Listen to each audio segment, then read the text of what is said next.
Perhaps we need some outside universal threat to make us recognize this common bound. I occasionally think how quickly our differences worldwide would vanish if we were facing an alien threat from outside this world.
Hello and welcome to the Monday night edition of Spaced Out Radio Tonight. My name is Dave Scott.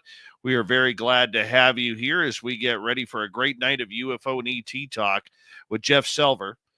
Yeah, you may not know the name, but you know what? His stories are amazing and their personal accounts, you know how I love those. So before we bring Jeff in, let's say hello to each and every one of you as we say hello to Race Fan in the gold medal position, SJ with a silver, Tim Mothman in his goatee with a nice bronze medal tonight, Kitty Caddywhack, Little Cam, he just bench pressed 585 pounds 27 times to warm up for this show. Chris Laker is here. Chris Laker will be signing autographs after the show.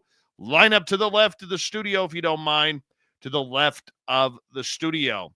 Our attorney at large, Michael Morris, Robert Lamoth, Mama Catherine. Mwah! I love you, my dear. I hope you had a wonderful, wonderful day. Paramarv, how you doing? Bar Madison, Brown Dwarf, Marie Palmer, good to have you all here. D. Buchek is here. D. Buchek will be signing autographs after the show as well. Line up to the right of the studio, if you don't mind. To the right of the studio. Be gentle. This is your first time. Stephanie Kenny Blankenship, good to see you. Little Timmy James, how you doing, buddy? Frankie B, Philip Blair, good to have you here. Mel WD40 is here, lubing us up for tonight's show, because you always want to go into a show nice and smooth. You don't want any of that rigidness that makes talking aliens uncomfortable. So Mel is currently lubing us up in all areas of tonight's show. Ethanol, how you doing? Richard Minnick, how are you? As we continue on with our roll call here tonight. Christine Lynn, Road Flare, thank you both for joining us.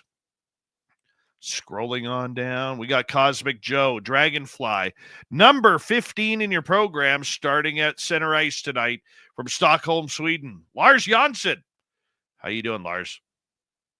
Moving down, J Truth Seeker, how are you? Millennium, my man, Super Crazy, Karen in the Woo Train, good to have you all here. Jimmy J, Jordan Gonzalez, how are you? Thomas Rock, Ivan 007, good to see you. Necessary Dialogue, Flat 6, and Operation Shutdown again because it's such an awesome name. Kimberly Burgess, good to see you. Our resident hippie Deidre is here wearing her Birkenstocks as we speak. Pam Harris, Chris 716, Panda on Fire, good to have you all here. Noble Patrick, Mac Geek, Violet Reyes, welcome to SOR Chat. How are you? And thank you for joining us. Canna Chef Chris, and let's see, in the studio, Stargazer, good to have you both here. Al Garay over on Twitch, warming up with 2,000 sit-ups in a mere 2 minutes. Yeah, his stomach muscles are jacked for tonight. T-Bone, my man, you've returned. Yes, T-Bone, my man, good to have you back, buddy. Matthew Goodka, see how we are living. How you guys doing? Druith Banketh, how are you? I like that. Druith Banketh. Good to have you here, bud. Warden Dragon, thanks for coming on in as we continue on with our roll call tonight. Philip Blair and Desert Rat are both here. Marty Burback, how you doing, my friend? as we continue on. There's SG Nav Spotter. Give him a wave. He'll always wave back. And John Jackson, what's happening? Woo am I? Good to see you. Skip to Malou and Vanessa, good morning and good evening to both of you. Hillbilly Herb, Brian W., nice to have you both here. George Hernandez, thank you for coming on in. Hi there, Kurt M., JSCO, how you doing? And let's see, who else do we have? Treebird is merling it up right there. Yeah, you never go wrong with a little bit of Merle. He'll be here in 2 nights' time, everybody. Let's start the radio side. Hello and welcome to the radio and podcast side of Spaced Out Radio tonight. My name is Dave Scott. Getting into some UFOs, some aliens from Vancouver, British Columbia. Jeff Selver is here to tell us his incredible, weird story that we're going to get into. We are in roll call right now on our YouTube channel, so we are about 30 seconds away. John Jackson, how you doing? Lee the Bee, Sierra, Luscious Jules, nice to see you all. Bad Cop, No Donut, good to have you back. Digger Dog, thank you for coming on in. Sierra again, John Jackson again. And reminder to all of you, the Super Chat is open. It's a wonderful way to support what we do on this show on a nightly basis. And don't forget to shop at our Spaced Out Radio store. We do not have ugly swag, people. No ugly swag. So do me a favor. It's that time of the night. Throw those horns up. Let's rock.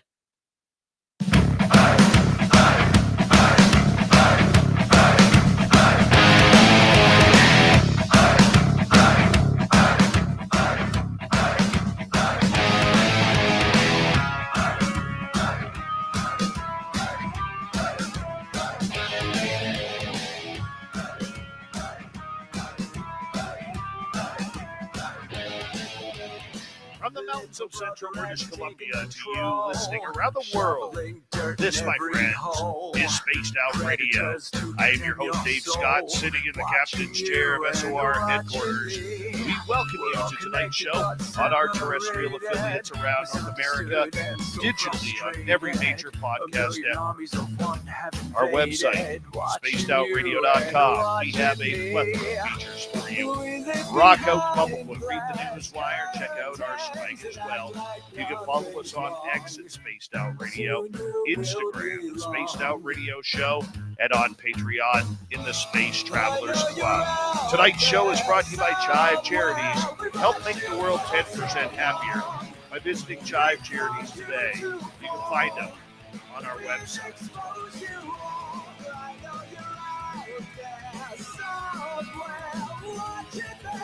We got a fantastic show for you tonight. As from Vancouver, British Columbia, Jeff Selver comes in to talk about these weird UFOs he's been filming and his own ET experiences. Then in hour number 3, we're going to get to Swamp Dweller. From there, little Timmy James is going to join us with the drone report, and we might even fit in a UFO story in there as well. So let's get right to it. It's going to be a good one. Jeff Selver is a Vancouver area businessman, and he has an MBA. He's worked in banks and conducted trainings for corporations. In the year 1997, when he was just 20 years old, he had an unexplainable consciousness event occur, which traumatized him and propelled him to leave society and begin a life of traveling from place to place. He was then seeing orbs and objects in the sky. After 2 years, he met his spouse. They moved to Toronto. All the orbs and objects he was seeing on the West Coast ended up following him to the East Coast, and then they stopped.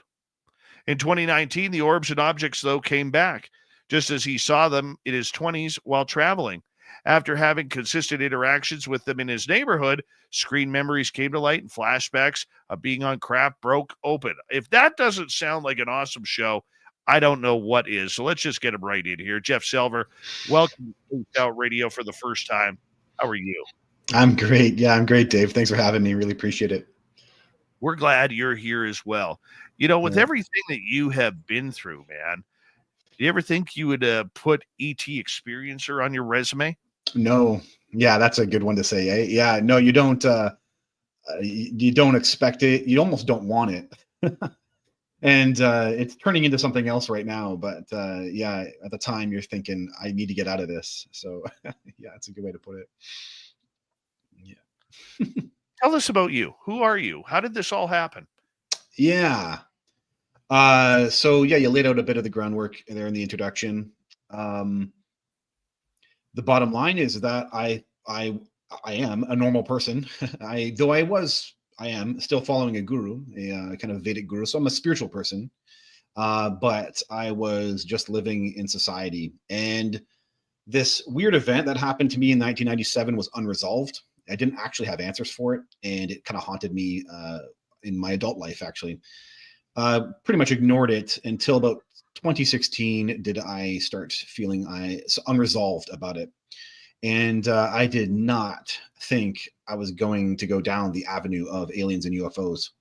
So I just was researching, scriptures, and yeah, there was no description that matched what happened to me, and it was actually Jeremy Corbell's documentary on Bob Lazar. It was the first time I considered aliens, this topic, to be somewhat grounded, because in that point in 2019, it was not grounded, and at least I didn't feel it was anyway. And so I was new to it, so I didn't really know what to explore, and that got me interested in all the stuff I had read as a teenager, which was Whitley Strieber, and that was about it. I didn't really go into UFOs or aliens at the time. I started watching a YouTube channel on orbs, and then the orbs that I saw traveling came back, and yeah, it's a bit of a story how that all unraveled, but it's safe to say that I was a normal guy. And then, except with some strange events that happened in my history, and that were unexplained and remained unexplained for almost 2 decades. So yeah. I want to bring something up here. Yeah. Okay, because I think this is important, and maybe you haven't thought about it, maybe you have. Mm-hmm. I've interviewed a lot of people here, worked Yeah. in mainstream media as well. Yeah. And the perception for people who do not believe that people out there have experiences Yeah. are the people who are what I like to call mainstream type people. Sure. Yeah. Okay. They may believe in UFOs, but they don't believe in alien contact. They don't believe that there's patterns to this or anything weird. They just don't even worry about it. They're like, whatever. And if they do see something, they expect that somebody who's a real fan of ufology not to be a business person. They Yeah. don't wear a Yeah. suit or dress clothes to work. They're your people who work at the gas station, who dig ditches, who are hot tar roofers, minimum wage type of people who don't have a dental plan and work the night shift at the Right. warehouse. Okay. Yeah. I mean, I hate to put it that way, not to insult anybody who does those for a career to make a living, and God bless you if you are. Okay. But there is a stigma to Right. this. People who have professional jobs like you have in the banking industry Yeah. and going to get your MBA, you're not supposed to have aliens. You're not supposed to believe in this stuff. You're supposed to be better Yeah. than that, Jeff. It's supposed to be better. Yeah. You got it. Yeah. I believe you. I believe that is a perspective out there. 100%. So my question to you is this then. Okay, considering you are a professional, how does that kind of show the diversity that the Mm. phenomena doesn't care if you're a hot tar roofer or you work at 7-Eleven or you're a banker like you are or a doctor, a lawyer, an accountant, a librarian. It doesn't Yeah. matter. If it comes to you, it's coming to you. Yeah. Explain. Yeah. You got it. Well, the answer to this is a lot more wild than people want it to be. Now, I could go into so many areas by that point, but the reality of what people need to know is that, maybe existence is a lot more subtle than we think it is. So, the aliens are hypersensitive to some things, and they're tracking things that people have, like genetics. So, how do they even get that information is always interesting. And they maybe aren't just tracking, but why would they want to do that? And the human that they're interacting with, the aliens are the entities are very able to, bifurcate memory, right? The split memory. And so people who appear to be normal could have a lifetime of alien contact, like myself, and may have been put into positions, or maybe have been coerced, or not coerced, but subconsciously driven to pursue certain directions in life. And so now they end up being a politician or a doctor, and they had maybe even prolific contact and they weren't aware of it. And then, something happens. And, it's not like these things don't add to our pictures, right? With the contact. So Susie Hansen, in her book, The Dual Soul Connection, has a really good example of, she interacted with a human that was a doctor on craft. And the doctor was using skill sets that he has on Earth on craft. And things like that might actually be being played out here, where if the entities are interested in maybe merging with us or interacting with us at a certain time, then they're thinking about, what we do with our daily lives, how we handle ourselves. And there is this back end thing going on here, where the aliens have been interacting with so many of us, and so many humans without their memory and knowledge of it. And some people, they appear to want to have that memory, and some people, maybe it's not the right time. And that seems to be a big thing at play here, the larger picture. And all of these ideas of professional and careers, and a lot of this stuff, is something's going to happen here when our worlds collide, because of these things don't quite match up the same way. And what really is important in their world is not quite important as important as in our world, and vice versa. What's important in our world doesn't really seem to be as important in their world. And consciousness seems to be the height of all this, consciousness driven.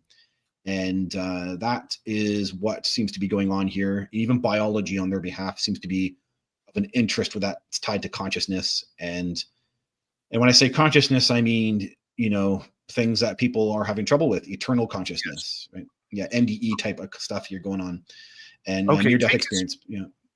Sorry to cut you off there. Take us back to 1997. What happened that day that changed you? Yeah, I would actually label it December 6th specifically, and it was a specific moment where everything kind of altered, which is also really strange.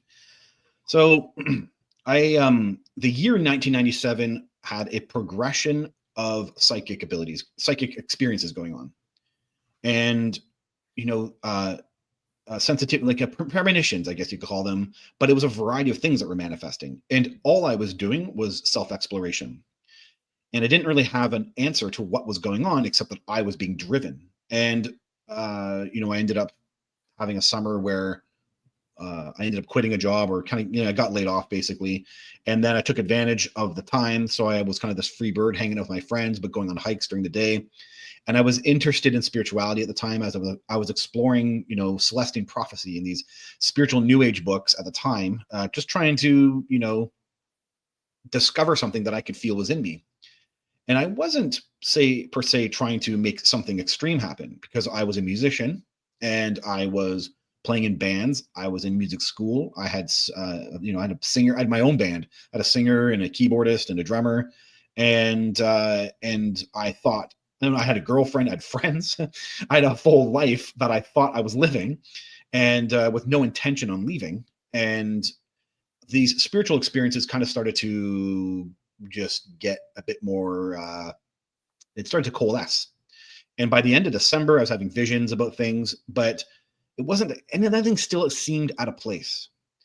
And eventually I would read a strange book that got put in my hands that to this day I can't find.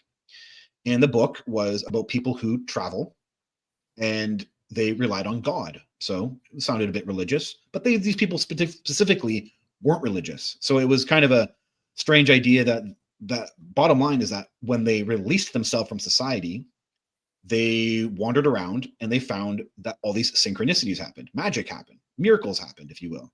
So things got placed on their path. So food or lodging. And they kind of felt like they were living on intuition and relying on the universe. For whatever reason, my consciousness said that. That's what you want to do. And it's a weird thing to say, because most humans live out their lives considering themselves to be one type of individual. But in the spiritual world, there really is an idea, though at the time I didn't know, but I would learn later from Vedic philosophy, right? There really is kind of almost two identities. You have the kind of mental structure, the logical side, and then you have the more fluid dream state, possibly feeling, being state, and it really is the spiritual side. And that really seemed to hit really strong, actually, in the end of December, as one blew up, this consciousness thing. And the only way I can frame it is I was altered from the inside, like on the inside of my own inner world.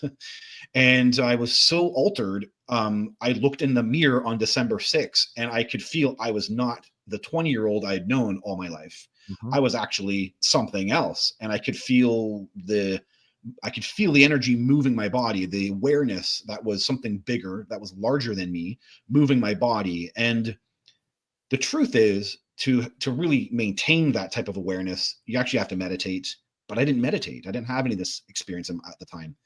And the only thing that was happening were flashes of it. So it was kind of like bursting out of my consciousness, and it would freak me out because I'd been altered. And the reality was, it just did freak me out. But it was combined with this message to leave my life. So it was such a strange thing. And so it has all these kind of side effects that were happening over the month or two. And it was, by the way, that's the other point too. It wasn't like I read a book and felt good and now I had an epiphany one night. I was altered that lasted a long time. And it was like an intense surge of consciousness energy. I would close my eyes and I would see the cells of my body have light in them. And there was a culmination of energy at the top of my head, which I would only now associate with chakras. And at the time, I didn't know these things. I didn't have that knowledge. And same with the cells of the body, like my cells having light in them. That also, to this day, there's no scriptures that talk like that. There's no even New Age books that talk like that. And I also had like God unity experiences that were really extreme, where I was feeling myself in the environment. And at one point, I felt like I touched God, the living universe, and I was a part of it. But these things were intense at the time, and so I would grab them, or I would experience them, and then I would lose them. You would lose focus of them, and it was so extreme that I was trying to repress it. So that's what was going on with me. I had this kind of weird battle going on, and then I eventually listened and I surrendered. And when I did, that's when all traveling. Then the objects started appearing in the sky, and once that happened, all I knew was that what happened to me had purpose. But I didn't know what the purpose was. But it gave a sense of, okay, something is going on. I did this for a reason. I didn't understand why I did it. It was spiritual by nature, and that's all I had. And then, yeah, synchronicities actually occurred during my traveling. I had wild events. They're all listed in my book, of bizarre moments of being saved when I was in isolation in a lot of areas, and someone or something would come out of nowhere, or I listened to a dream, or I had an intuition, or it was exactly as that book that started it said would happen, and that's exactly what did happen. So it was a really wild, magical time with synchronicities and orbs and lights and objects in the sky following me from place to place. That's why I turned it at the time. I love it. I love it. Listening to you, I'm going to be honest. I'm going to be point blank, because you triggered me. Yeah, go for it. Yeah. And I literally, and this doesn't happen to me very often, I literally missed half of what you're saying, because as you were talking about your story, it triggered me, because December 13th, 2011 was my awakening. Oh, yeah.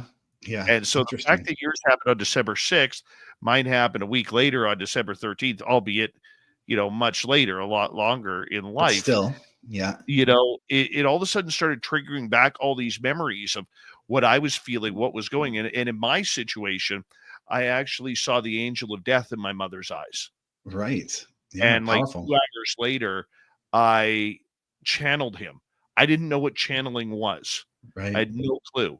So the fact, just listening to yours and then being cut off with my own, to me, that's trippy, man. Yeah. But that's what the phenomena does. Yeah.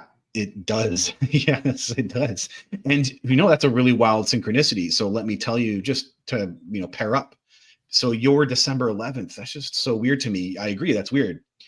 So I saw on so when all the memories come out, the aliens had a holographic timeline. So it was just abstract stuff for me at the time. And for even when the memories came out, I didn't even know what they meant. And it would take time for me to understand these things. But they showed me these cubes, and each one was 3 years. And when I put it together, it was really clear that they were aware of the cycle of the year. So the year was put into this timeline. So it was on their computers, on their craft. So they knew our years. It was really weird. And they had it seemed to be measured by our years. And the end of it was January 1st, like as if they knew the cycle of our, anyway. And for practically all my life, the end of the year is always something happens, almost spiritually, or, for my life in some kind of psychological way. You can even say something will change up, a job will change up, or a friend will leave, or I gain a friend, or something will always happen right at the end of the year. And the aliens worked with that. That's really weird. And so I just find that a really interesting synchronicity on your behalf too. So, yeah. Well, very cool. Very cool. 3 minutes to go before we go to break at the bottom of the hour. You went on a journey to find yourself after this. Yeah. Yeah. Okay. Yeah. Why was that that journey important for your own mental health, your own consciousness, your own spirit and soul? Yeah. So I think the premise of all of this, I think the premise of all the alien stuff, it's where people don't want this to go yet. We are all creator beings. And I don't fully understand it. It appears that maybe we're interacting with a collective consciousness, but the world is a simulation. There's something not real going on here that's holographic by nature about the universe. And then the human is interacting with it in some way, shape, or form. We're creators. And so when you gain not just access, but use of that creator power, I think you experience God. I think you experience yourself as not egotistically, but as one with the universe. And there's no greater power than feeling like you're creating your world. Like you literally create the circumstances, you create the people, you create the environment, you create the things that you want that are part of your spirit, and it aligns with as a physical manifestation. That is such a powerful place to come from. And I actually do believe it's part of the phenomenon and maybe the ultimate lesson for humans. But that's clearly what my story was all about, was this ability for the human to interact with our world and to create. So, yeah, creation's part of this. Did you find that your perspective on the world changed, the way you viewed everything from people to the roads you traveled, to the trees, to the water? Yes. Well, I would say it was maybe like that before, but because I was maybe a spiritually inclined person as before this happened. So I was valuing life. But yeah, maybe that the protection element, that when you're aligned with the universe, something happens in your favor. That even things can be rough, you can still have, development or spiritual growth. And I think that that's a really powerful place to view existence and view life, that even amongst all the chaos, by relying on your heart and your spirit energy, knowing that you yourself are aligned with the universe, something can happen that's positive or beneficial for you. And I think that changes our perception of everything. Yeah. Mm-hmm. Did you like the new you better? That's a while. Well, yeah, of course, because I was the teenager at the time. So yeah, I was. Yeah, it's like maturing. There was a maturing element that was combined, actually, I would say, with it. Yeah. So yeah, in the end, you want to grow up. You want to mature. You want to take a bigger part. You want to own more of yourself. And I think that's a part of this. I was owning more of my own power. And yeah, of course, you become more whole. Is what you do. Love it. I'm going to get you to hold on right there, Jeff, Yeah. because we are going to go to break here at the bottom of the hour. When we return from our break, this is where it's going to get very, very interesting. Jeff's got aliens. Yeah, he does. He's got some aliens, and we're going to find out all about his ET contact and how many UFOs are actually flying over the sky and the mountains of Vancouver, British Columbia. The Cascades are a weird place. Let me tell you. The number 2 on David Paulides' map, number 2 area for missing people in North America. We'll be right back.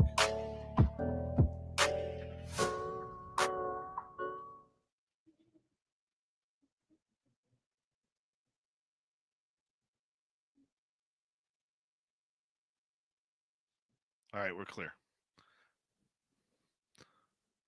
Dirty Filth, what are you getting into there?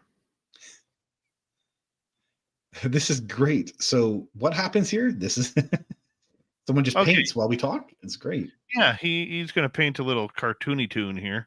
Love it. Let's see what he's painting here. Let's get a close up here. I had to confirm for myself it wasn't you while you're hanging out. You're painting at the same time. No, it wasn't me. That ain't me. I can really draw. No, I was. That's what everybody says if they don't know how they draw every single time. Can you bring that It's down? true. Just so we can have this a little peeky poo. Sorry. Or did blob things? The blob. Sorry. There's a blob. There's right there. blob. Time we had a blob sighting. So cute. Old. Love it. Yeah, she's about 10,000 years old. Yeah, we love blob around here. Mama J, how are you? She's actually got. Blob's got a T-shirt too. Blob does have a T-shirt and a pillow. And a Blob. pillow. Yep. I got to send you those. Yeah, she's my art director. I got to send you those. She's the art director. She sits here and criticizes me and critiques me and eggs me on and inflates my ego. Mm-hmm. She's not being very critical today. Well, you know, it's getting cold, Dave. And she's basically sitting over top of the heat vent all the time because. Hold on, here she goes. Just sit there if you're a kid. She's watching what you're doing now. Watching what you're doing now. She's like, don't screw that up, filthy. Don't screw that up. I see. You almost swore there, Dave. I almost did. Yeah.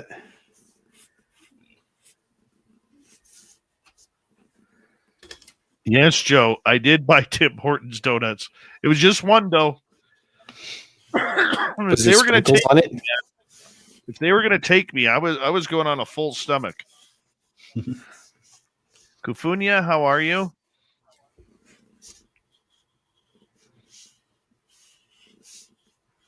Good old blob. Don't worry, the cartoon will look good too. Not only the cat. Look at that blob. Glorious form, Blob. Everybody loves you. I was glued to the television today and glued to X today.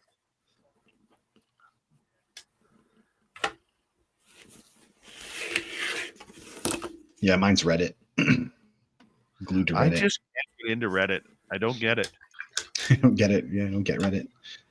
Yeah, I just to keep up with I like there's pretty good skeptics on the UFO forum, and though with all this drone stuff, they really are keeping up with it, so it's really good for that reason. Dry Toast, the best name on YouTube. How you doing? Yeah. It's like, what's the new Twitter? Blue Sky? Oh, yeah. I haven't even bothered signing up for that. It's like, I don't need any more social media. Like I can barely keep up with what I got. Yeah, there's too much going on right now. Yeah, Woo Poo, how are you? It's because you're old, Dave. You're old. You just shave your head to look younger. Not as little as you. Got a bad head, but Steve Wolf, how are you? All right.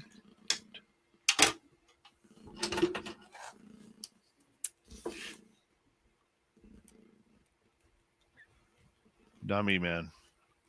I'm not doing Blue Sky. Nothing against it. Whatever. I just don't need another social media platform. It's too many. Yeah, that's how I feel too. Too many. Maybe it is because I'm old. I don't know. It's like I'm not on the Truth Social or whatever it's called either. I'm not on there. Don't need to be there. Too many.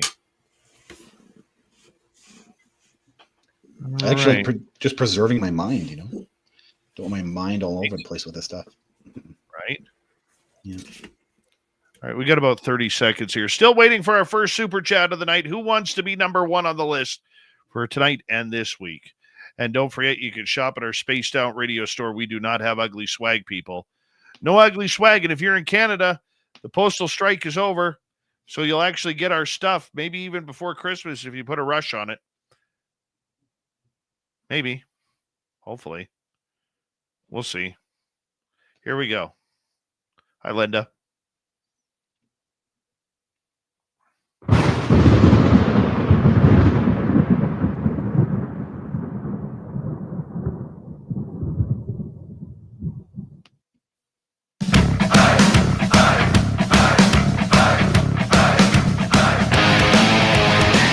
Here comes the second half hour of Spaced Out Radio tonight. Good to have you with us. My name is Dave Scott. We always appreciate earning your listening ears wherever you are on this beautiful planet we call Earth. Reminder to all of you that if you missed portions of this show or others, you can check out our free archives by going to YouTube or every major podcast network. Our website, spacedoutradio.com. We have a plethora of features for you. Rock out to Bumblefoot, read the news wire, check out our swag as well. Follow us on X at Spaced Out Radio, Instagram at Spaced Out Radio Show, and on Patreon in the Space Travelers Club. Here is Jeff Selver. He's out of Vancouver, British Columbia, and he is, well, let's just call it what it is. He got some aliens. Yeah, he does, and he's about to tell us about them. Jeff, welcome back. Yeah, thanks. Thanks for having me, Dave. Yeah. Now, before we get into that, you actually put your travels and all your experiences into a book, did you not? That's correct. Yeah, you got it. Yeah. What's it called? So my book is The Rising and the Alien Plan to Build an Enlightened City on Earth. So it's pretty wordy, pretty heavy, but I think it just gets the point of what they told me. And they wanted me to put it into a book. Believe it or not, they told me to write the book. And so, yeah, The Rising and the Alien Plan to Build an Enlightened City on Earth. It's available on my website. So my full name, jeffselver.com, www.jeffselver.com.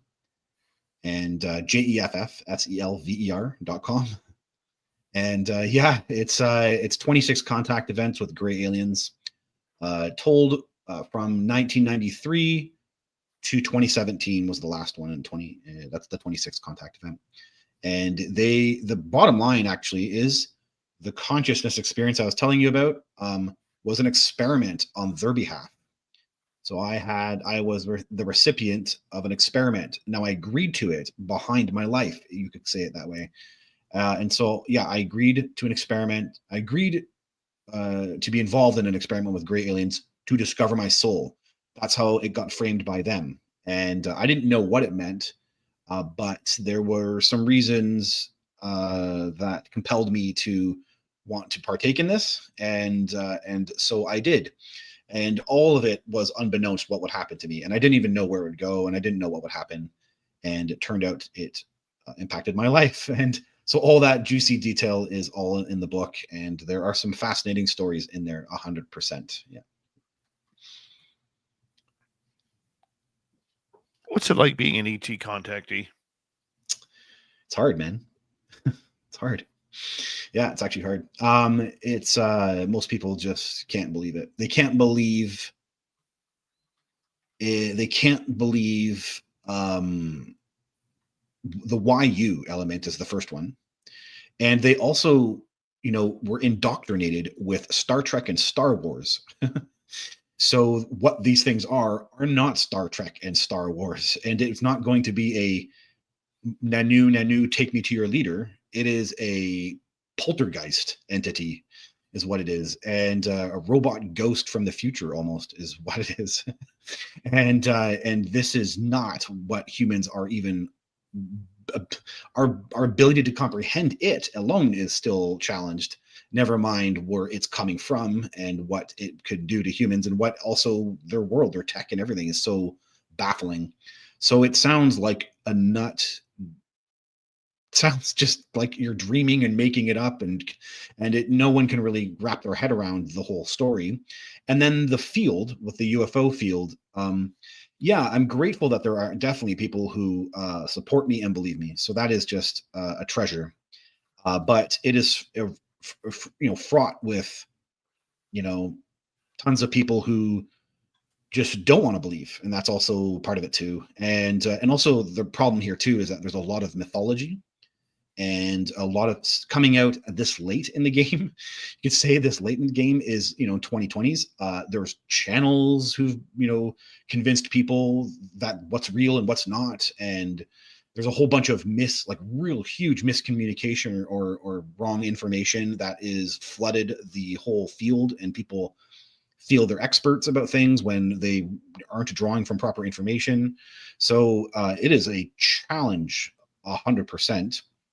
But the best part is that the entity is still in my life, and I do have films. Yeah, some captured, things captured on film, and it's so weird to say, but that's what keeps me going. So, yeah. What do you mean that the entity is still in your life? Yeah. So, okay, the memories came out with this orb that was, that repeated the behaviors when I was traveling in my 20s. So, 20-year distance apart, all of a sudden this orb comes back. And, it was hard to wrap my head around at the time, but it was communicating with me. And there was telepathy, but I didn't really know how to frame it like that. And I didn't really know that this could happen. And I confirmed for myself it was communicating to me by responding back and saying, do this thing. And if you're going to, no, I just said, do this thing. It said it wanted me to do something. And then I responded back saying, show me yourself to me if this is real. And then immediately there's an orb outside my house flying by my house.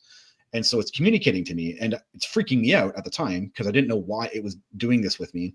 But the connection with the whole past was freaking me out too. Like, what's the link here? And then it's the one pushing me saying, it's because we interacted with you as a teenager.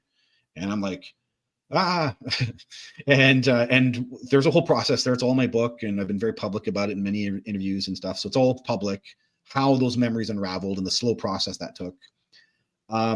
But yeah, this thing continued to still be here, and I needed it because, people in my personal sphere just couldn't wrap their head around a guy waking up midlife and saying he had alien contact. That didn't make sense to a single person in my personal life. And you have to want to go into the field to figure out how this could happen. So I had to investigate the UFO field to learn and understand how this could even happen to me. And I had to do that. I have to make the effort to go down those roads and read those books or see those videos or whatever. And the people in my life don't want to do that. They don't want to learn about this stuff. And so I'm learning about this on my own. And then when I'm starting to talk about it publicly, there's still pushback. There's still disbelief, or could this real, or not just that. There's a lot of con artists, right? A lot of people try to dupe people. And so you're just being micro-analyzed to the nth degree. And every time I went public, before and after, the entity, I'd see an orb or I would see an object in the sky. And it was consistently like that. Every action I did that I moved something forward, putting the very first film I have of them is a draft I had written to my friends. I gave it to them, and the night before to go talk about the draft, I see these two red orbs outside my window. I'm able to film them. So everything was tied to me being public, doing more, putting something out, doing a presentation. Practically every UFO group presentation I did, there were objects outside my window either the night before or the night after, or sometimes both. And so it just became very consistent. And then I, wanting to learn about this, kept the relationship up also. So I want to communicate with it. I believe it can hear me. All of a sudden, I'm talking about something in a presentation, and then it's repeating what I talked about. I say there's patterns. I sometimes see patterns of twos, where the entity will do a very weird thing with the orb, make it fall from the sky in a really fast way. And then she does it twice. And so I say that in a presentation, and then she does the same thing, or she repeats it. So she's telling me she's hearing me. So there's all of a sudden a communication that I'm able to kind of gain. And never mind the fact that the entity actually comes into my house as a paranormal entity. So I have paranormal experiences like poltergeist type stuff. And it's linked to everything around the aliens. So maybe, should I give my book to this person? And then they're all of a sudden something falls off my counter, right? That has no windows, no air draft, and it's a bottle and it slides off the counter. Something like that happens, and it's like, okay, and I feel intuitively my environment, and I'm convinced it's her, and so then things like that would happen. Things would happen like that repeatedly in my environment, and so I had paranormal experiences intertwined with this orb stuff, and it's the only way to keep this stuff up because the resistance is pretty huge. It's pretty huge for a person to be an alien contactee, and then my fascination with keeping this up, to keep that relationship up, is in part what's going on here, because I actually love this. I think the reality that I can film them and that they are, I'm learning about the phenomenon, and it pays off because I have quite a bit of experience with this now, and I understand some things about where they're originating from, and they still talk to me and they still communicate with me either through these sightings or through like telepathy. Yeah. Okay, so it sounds like you have a relationship going with this entity. Does it have a name? So I 100% identify it with the entity that I had physical contact with. And I confirmed that for myself. So I'm saying, I know it's you. And then maybe she does something, like, I can't remember. When I finally confirmed these things for myself, she acted, and the orbs might move in a weird way, or they're confirming for me the communication. And this was consistent. I was able to communicate on the spot, and then the orb would act or behave in a certain way.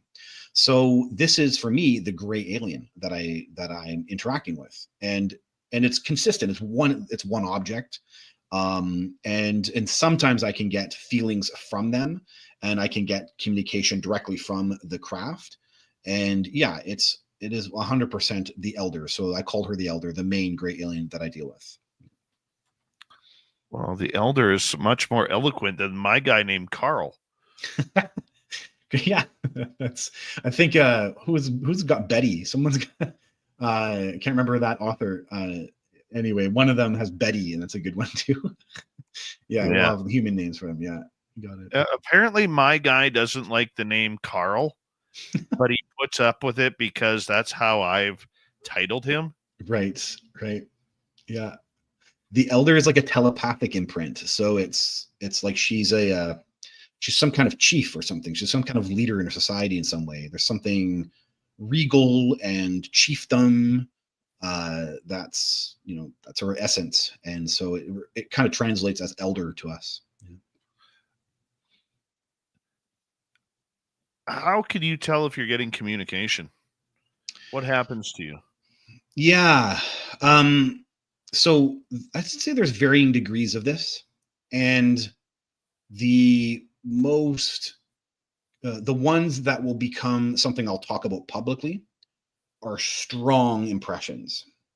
I might be doing nothing, and then all of a sudden my mind's going to this as if they're able to read my thoughts or hear my stream of thoughts, and then they'll interject with a strong, it's a strong feeling. It's in my heart too, and it's not just a voice I'm hearing. It's like a frequency, you can say, I'm tuning into. That happens in that moment, and then they are trying to communicate something. So an example of this, it's really wild. There's a line in the back of my book that the elder never said it in my contact events, but when I was publishing the book, they were like, say this.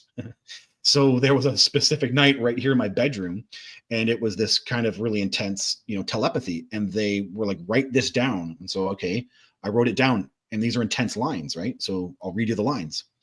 It's not to dominate you. It's to change to societal structures that benefit you, and to change to societal structures that benefit nature. There are ways that are very advanced for a society to coexist, but they are reorientations of your sense of self because they involve consciousness technology. So they're telling me to put that on the back of the book. So it's this really intense night where I'm getting this really intense, impression. It's not even impressions. It's as if they're sitting there like this, at my ear almost, like, hey, say this. And other times it can be more passive. And so there is varying degrees of it. And the passive, I have to sometimes get confirmation for. I won't act on things until I get confirmation for the thing I thought I heard you say. And sometimes it's more like an interjection in your stream of thoughts. Always to do with what is that confirmation? What is that like for you? A sighting. So yeah, she communicates also through the sightings. So that's also very fascinating to me. So an example of this is the drones. So I have some inside understanding about what's going on. And I was like, oh, well, you haven't told me to communicate about this yet. And then they show up. So then they were saying, and they were actually showed up at the moment I was reviewing film that I have of them looking like drones. So then they're saying, yeah, say that. Like it's kind of an implied communication. At the moment I'm literally looking on my phone, I look up and then there's this drone looking thing outside my window. And I know it to be her because it's the same shape she was using previously in previous communications. So that's for me is a confirmation. It's a good example of it. So yeah, or synchronicity, that would be baffling to me. Actually that's very rare. I'd say it's pretty typical, a direct communication and then the sightings. And a paranormal event could also be a way that they'll communicate. And that has definitely happened also. It's definitely an entity in my house.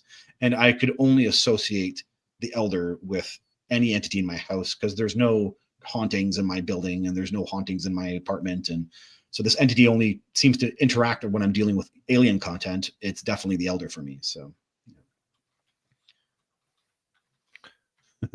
Okay, so when your elder comes around and starts communicating with you, does it start a paranormal experience? Is that how it begins? So it's kind of like a warm up? That's interesting. No, it's much more. So I haven't really fully got the answer to this yet, but I'm pretty convinced. Well, I have their tech in me, right? So we have implants. I have an implant. It's part of my contact events that revealed the moment that happened. It was when I was 16. And there's something in me, lodged in me.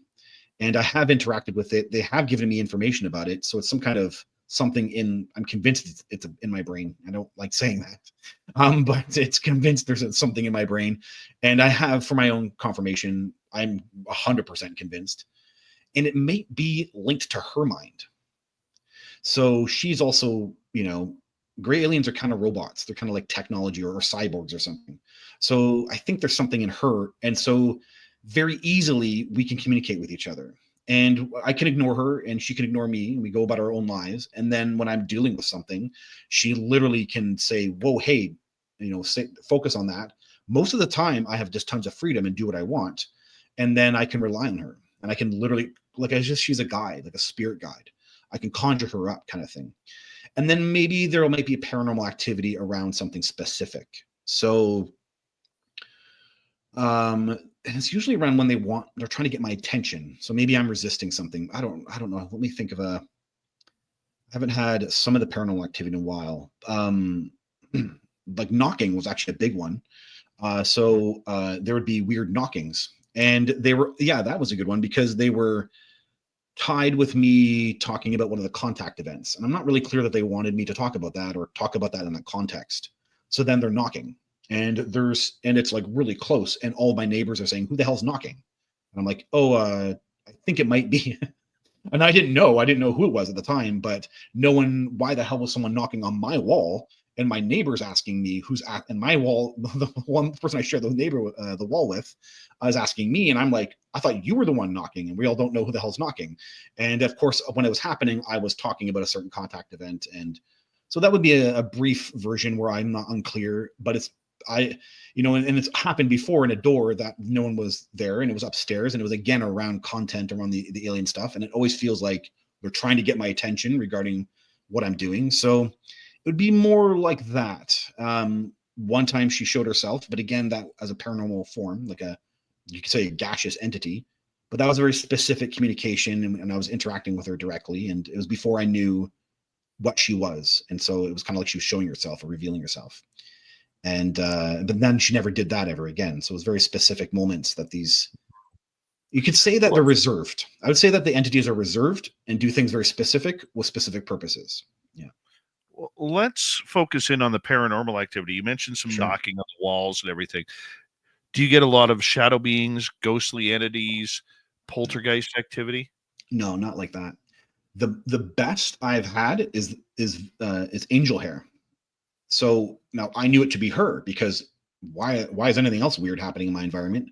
And of course, one day I got to ask, I actually said it out loud and said, I love it when you show yourself to me. And I would say about 10 feet from me is a wad of angel hair, just goes this plasma, sticky, stringy substance literally manifests in the air. I know it sounds bonkers, and I'm about 10 feet away from it, so it's visibly in front of my face, and it spreads out and goes into the sky and then just dissipates. So that's a good example of some of the most extreme paranormal stuff that would happen. And then a couple times she's used like spider web, stringy content to communicate to me. I've actually seen it floating in my house as if it was a person, like sitting there floating straight, like not going up and looking like dust. It's like a straight web of stuff just moving. And then I'm like freaking out, like what's going on here? And then it's going away. And it's like literally going into the wall kind of thing. And then it's gone and I can't find it again. And weird things like that would happen. And she's kind of communicating in some way, shape, or form. She's never terrifying me. She's never haunting me. And it's always specific. In that moment, I don't know what I was thinking about, but it was something I might have been confirming if this was her or not, saying, was this her? Like, what's, questioning my own sanity. And then this event happens. So it will always be very, very specific and never haunting me or terrorizing me. And so I've gotten very comfortable with communication like that. And then always know it's her and feel very safe and feel very okay. And yeah, nothing weird happens, but nothing extra outside of her. Everything is all tied to the alien content. I have no other weird entities coming in here or anything like that. Yeah, it doesn't. I mean, there's been some weird scenarios, but they're not tied to this, and they're very few. Yeah. Okay, so with that happening, then how often are these situations happening? As we got about 2 minutes to go here. Yeah. Okay. The paranormal stuff. It's been a while. The sightings, I saw them yesterday. So, and being public is part of this, right? So having a presentation, having interviews, putting YouTube content out, which I do, putting something out, Facebook post, they're a part of that. They're aware of it. They're aware of what I'm saying. They might even, they don't really guide it too much, but they'll be aware of what I'm doing. And so then they give me some kind of, the sighting for me is always confirmation. So if I saw them, it was in relationship to me putting something out, then I feel like they're communicating about that. And that is, maybe I'll see them, I don't know, maybe in a month, I might see them about 20 times, 20 nights, 20 separate nights. Really? In a month. Yeah. And, but it's because I'm public. So I've been really trying to drill the people, especially like you, because you had contact and you're public, you're person who puts a forum out. I think all the people I know who've got UFO forums have all had contact, UFO podcast or UFO, this is really connected. This whole you being public thing and anybody being public, the entities love it. And it's because we're spreading information that's altering people who don't have contact. So then we become, a vice or a method for them to help get certain information out. So then they really like us and they really like me because I work with them in this kind of way, very consciously. And yeah, I see them very regularly and I know not to film them at times. So I have a relationship where I see things that I can't film and they're just private experiences. And then at times they allow me to film them. And I have those films on my YouTube channel. Well, when we come back from the break here, I want to talk about these sightings and these videos that you have, because I think our audience is going to be very interested in learning about this. You know, not everybody gets an opportunity to film. Most people who film a UFO are actually filming something that is maybe a once in a lifetime event, Yeah. let alone Yeah. having that understanding and that consciousness that, you know, it is coming, Yeah. right? Yeah. And you know it is going to happen. So stick around. We're going to be right back. Author Jeff Selver is here tonight on Spaced Out Radio. Talking about his personal ET contact when we return.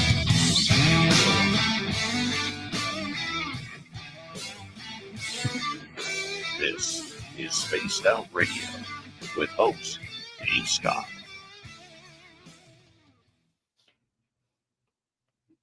Yeah. I like your choice of music. No problem. Excuse me, everyone. We want to say hello to Cable Guy Matt. If you want, hit him up for your free piece of autographed coaxial cable. He does not sell these in stores. No, sir. You got to hit up Cable Guy Matt for your free piece of coaxial cable right there. I got one. It's right here. Right there. So, who else can we say hello to here? Good morning, Commonwealth Andrew. How you doing? And let's see here. Major Lee, Kevin Kennedy, Dirty Filth is back. Where did you go, Dirty? I had some technical difficulties. Obviously. All right, Jeff, we got about 5.5 minutes. I'll be right back. We're just going to turn this over to Dirty Filth for a few minutes. Sounds good. Oh. The technical difficulties are actually the cats. But there, that sucker up there for everyone to have a look at. So I figured I'd draw a picture of a Sasquatch throwing a snowball into the back of the head of a gray alien.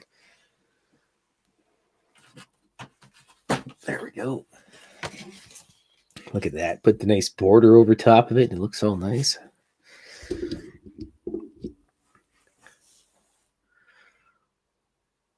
Okay, let's see here what's going on in the old chat room. Hi, everybody. I gave the cats preemptive snacks earlier because they were being annoying, so they're all good for snacks for the rest of the night.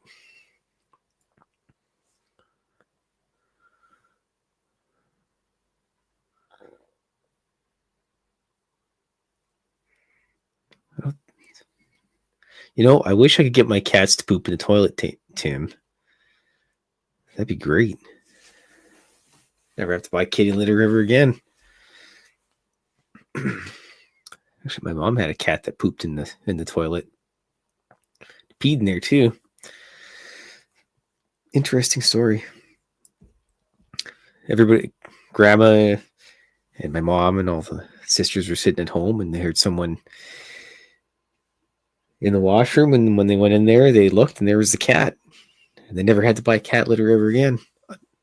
It's like the luckiest people in the world. Hey, Peppa Age. Tim Mothman in beard. But anyways, yeah, it's not actually quite snowball weather where I live right now. It's still too cold. Good snowballs need to be slightly melted, so you can pack them real tight. And then also, by the packedness of the snowball, you know how much people hate you. If they dislike you, they're going to pack that snowball a little extra hard. It's not just going to be like a little toss. They're going to whip that sucker at you. I don't know. People in Florida don't know about that, or Brazil or Australia.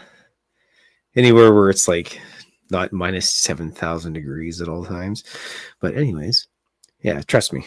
The more somebody packs a snowball and hits you with a snowball, the more they dislike you. I guess that also might be a Canadian thing. Eddie Avilia has some terrible difficulties going on in life. 5 cats. 25 strays. Well, I'm pretty sure if I had a farm, the missus would have an army of stray cats.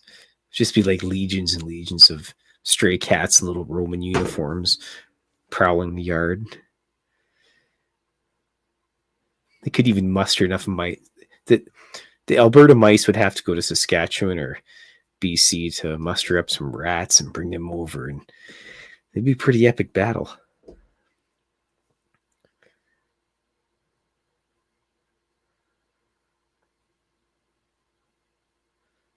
You know, Bomber, my gargoyle's a water cat. He likes water. In the summertime, he'll run through the sprinkler. And then when you have a shower, you have to. He stands on the edge of the shower, and you got to sog him up, and he gets all wet and runs around and makes a complete mess. Good old cats. Unbelievable.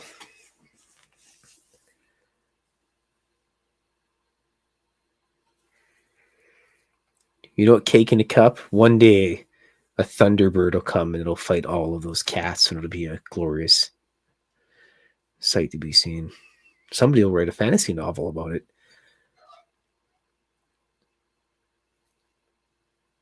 Kind of reminds me of Redwall. It's a pretty good fantasy series. Oh, maybe David abducted by aliens.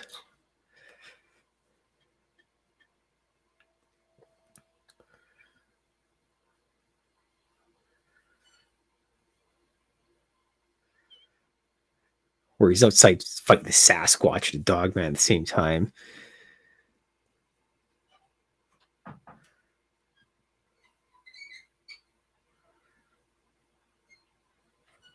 What do you Hi, say, Dave. You Rudy? done fighting Sasquatch?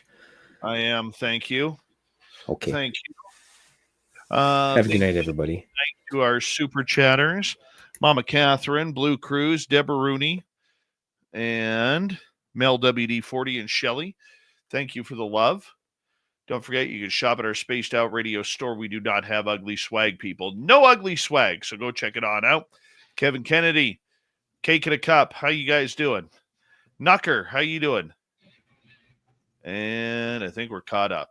Here we go.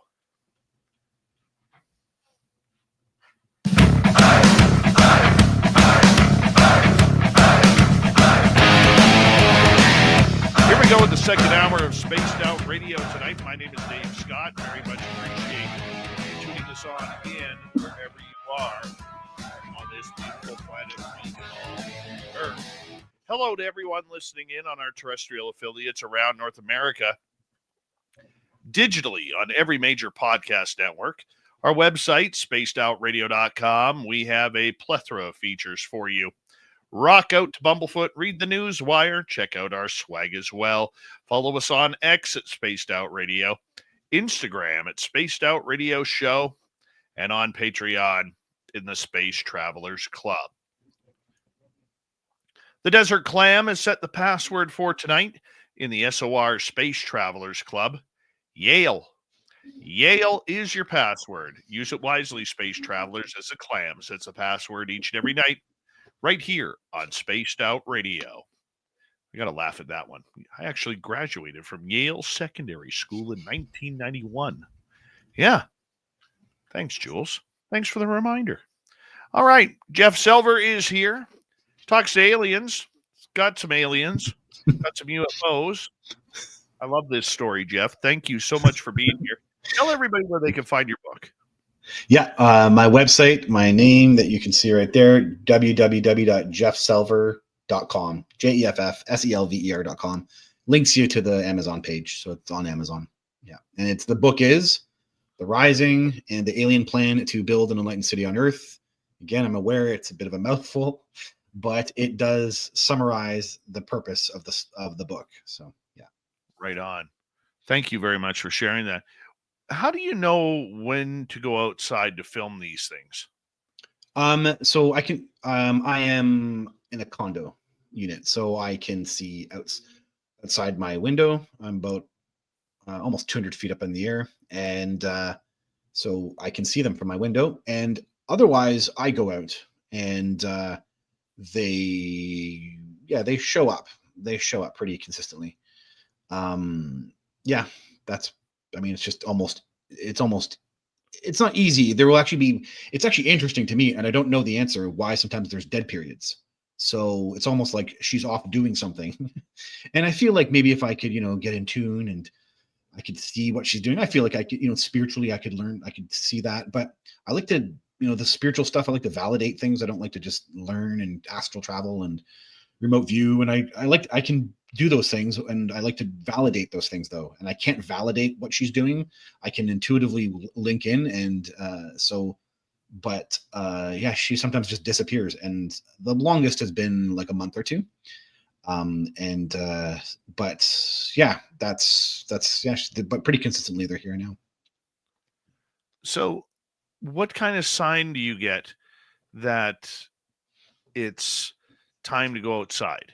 Do you just get Well, like a telepathic message? Do you get something that kind of no, just I'm a nature guy, so I like being outside. That's actually the big one. I live in Vancouver where it's warm, so I'm not I'm outside a lot, and we live up high. I don't know how to say it. I have a big bay window. I can see out. I can see the North Shore Mountains from where I live. I have a huge view, and my window faces a golf course, and I can see Burnaby, and I got a deck, and yeah, so I have a lot of access to outside. So that maybe helps with this scenario.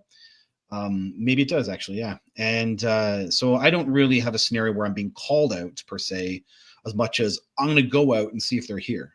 And otherwise, I'm actually hanging out, and something happens outside, and I'm like, oh, I think they're here, and then I'll run outside and I'll check out what's going on. But it's I'm outside quite a bit, and I have access to the roof of my building too, and so I can see the airport from the roof of my building, things like that. So there's a lot of reasons to hang out outside anyway. So it's kind of like that.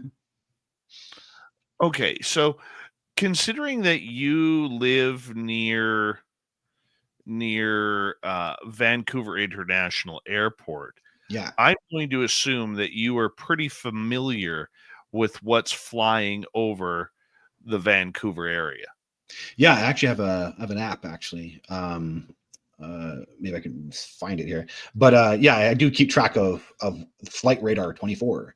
Yeah, so I do keep track of that, and I also have um, for satellites as well too. I got especially the International Space Station, which sometimes tricks people into thinking that they're looking at a UFO.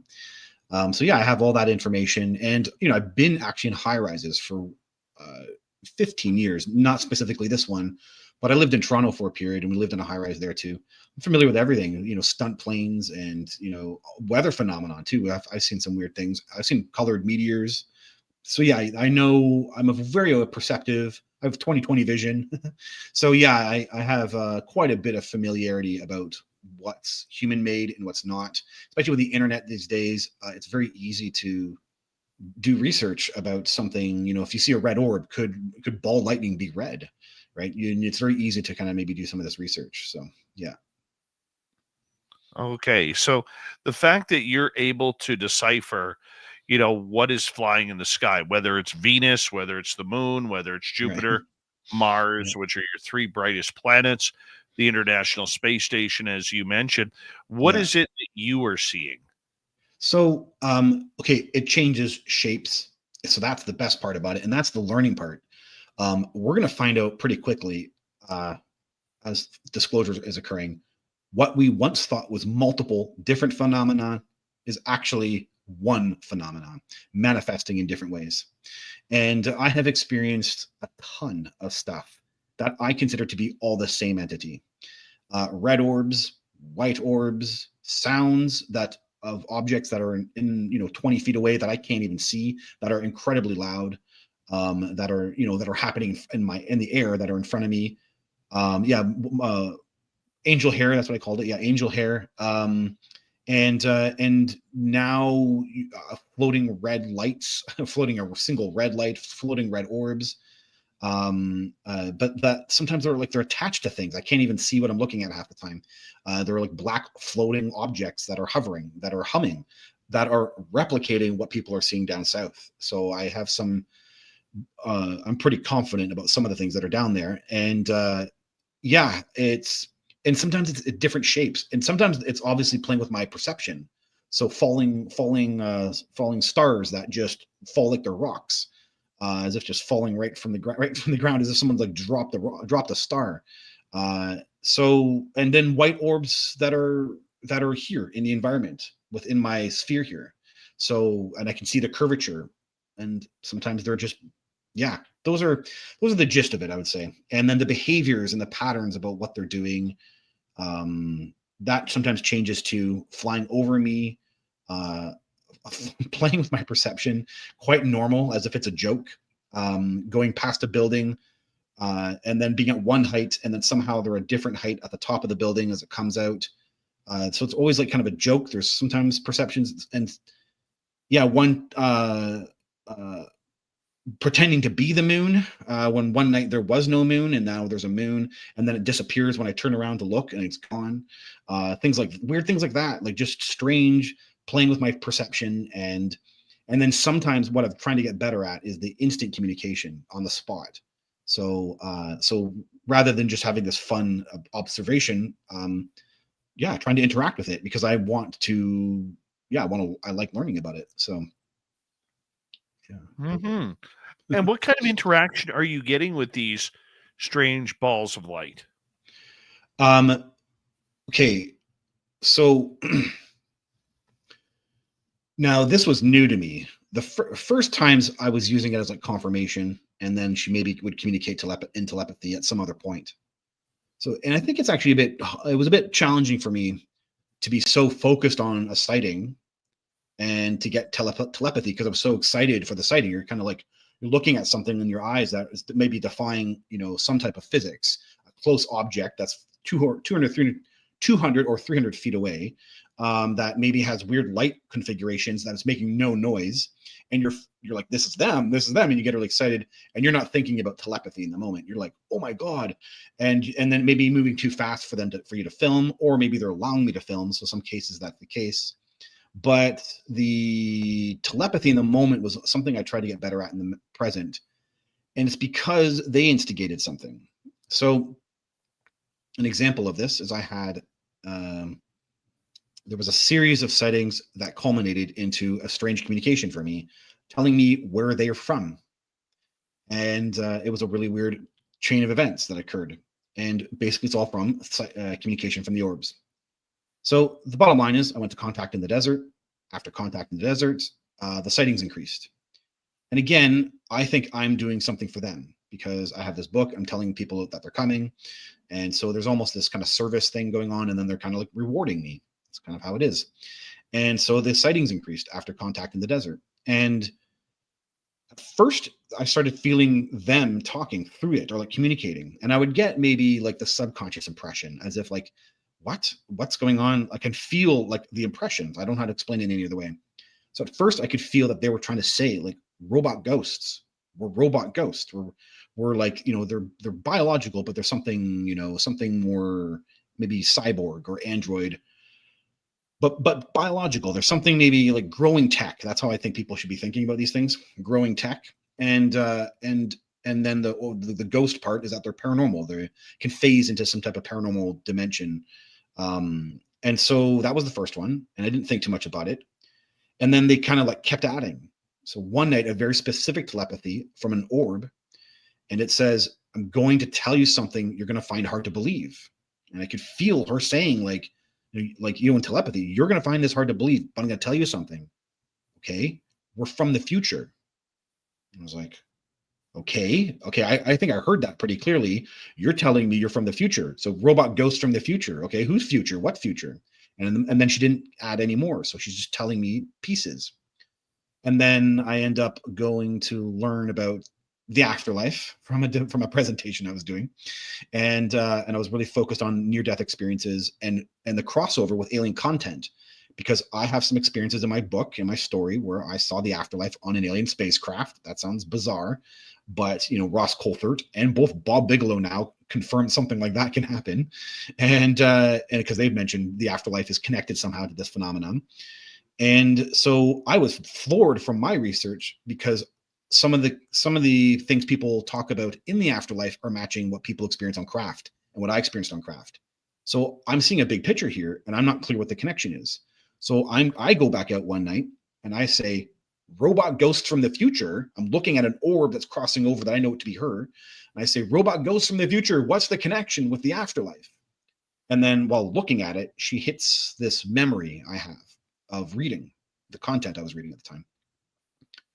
And it's layers in the afterlife, people they report layers that they see, like as if in the background, like an aurora borealis in the afterlife is these layers, dimensional layers.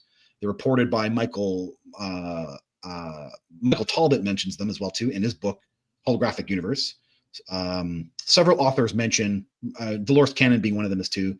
But I have several people who done afterlife research, and you have these people repeatedly talking about layers.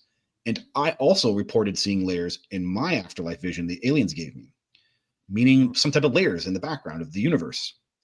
And she's showing me these layers. And then as if like on the spot while I'm looking at this orb, she takes me through them. So I'm having this real contact and this real telepathic kind of shared experience with these orbs on the spot. And while she takes my mind through the layer, I'm like out in space, and we look back at the Earth, and the Earth is a different Earth. It's Earth in the future. Wow. It's in another alternate timeline, and it's a black dimensional shadow Earth. I don't even know. The bottom line is that, okay, so I was freaked out. I wasn't freaked out, but I had like shock from what happened, like what she's showing me. But she also put a picture together that I'd never seen before. That this was linked to Earth, that there's some kind of alternate Earth thing going on here, that they're linked to our Earth, which explains maybe why people say, and seems to be true, their DNA seems to be similar to ours, so they have an ability to have cross pollination, so people can have alien DNA, and also the bottom line was that they're not humans from the future; they're from an alternate Earth, from a future of that Earth. So it's like totally bonkers what's going on here. And they were putting this picture together. Now, at the time, I didn't really know what to make of this information. And then I would end up finding an FBI document written in 1947 that explains exactly this. That in 1947, they apparently met with aliens. And they put this on their website, by the way. And most people, I think, in the field know that this document exists. You can actually go to the FBI website. You can even actually just put into Google FBI, something like aliens, astral plane, something like that, 1947. You should just get it.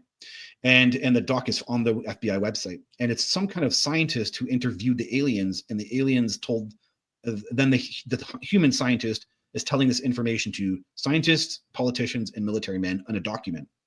And the document describes where the aliens are from. They're from an alternate Earth. An alternate Earth, an etheric Earth, which is what I saw, a kind of a paranormal realm was surrounding the Earth, a black paranormal realm. And so they're from like an etheric Earth, like an Earth linked to our Earth, but that may be more paranormal or something. It's kind of, I'm still baffled by it, but it did create a big picture. And the also point that they're not humans was in that document, but that they share the planet with us. But they're not from an Earth. They're from some type of etheric Earth or some type of a version of Earth.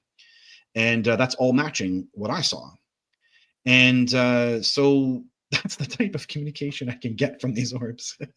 so it's just crazy, right? Stuff is just, but I'm learning. And that's the best part about it is I'm still learning. And I half understood. I mean, I understood that.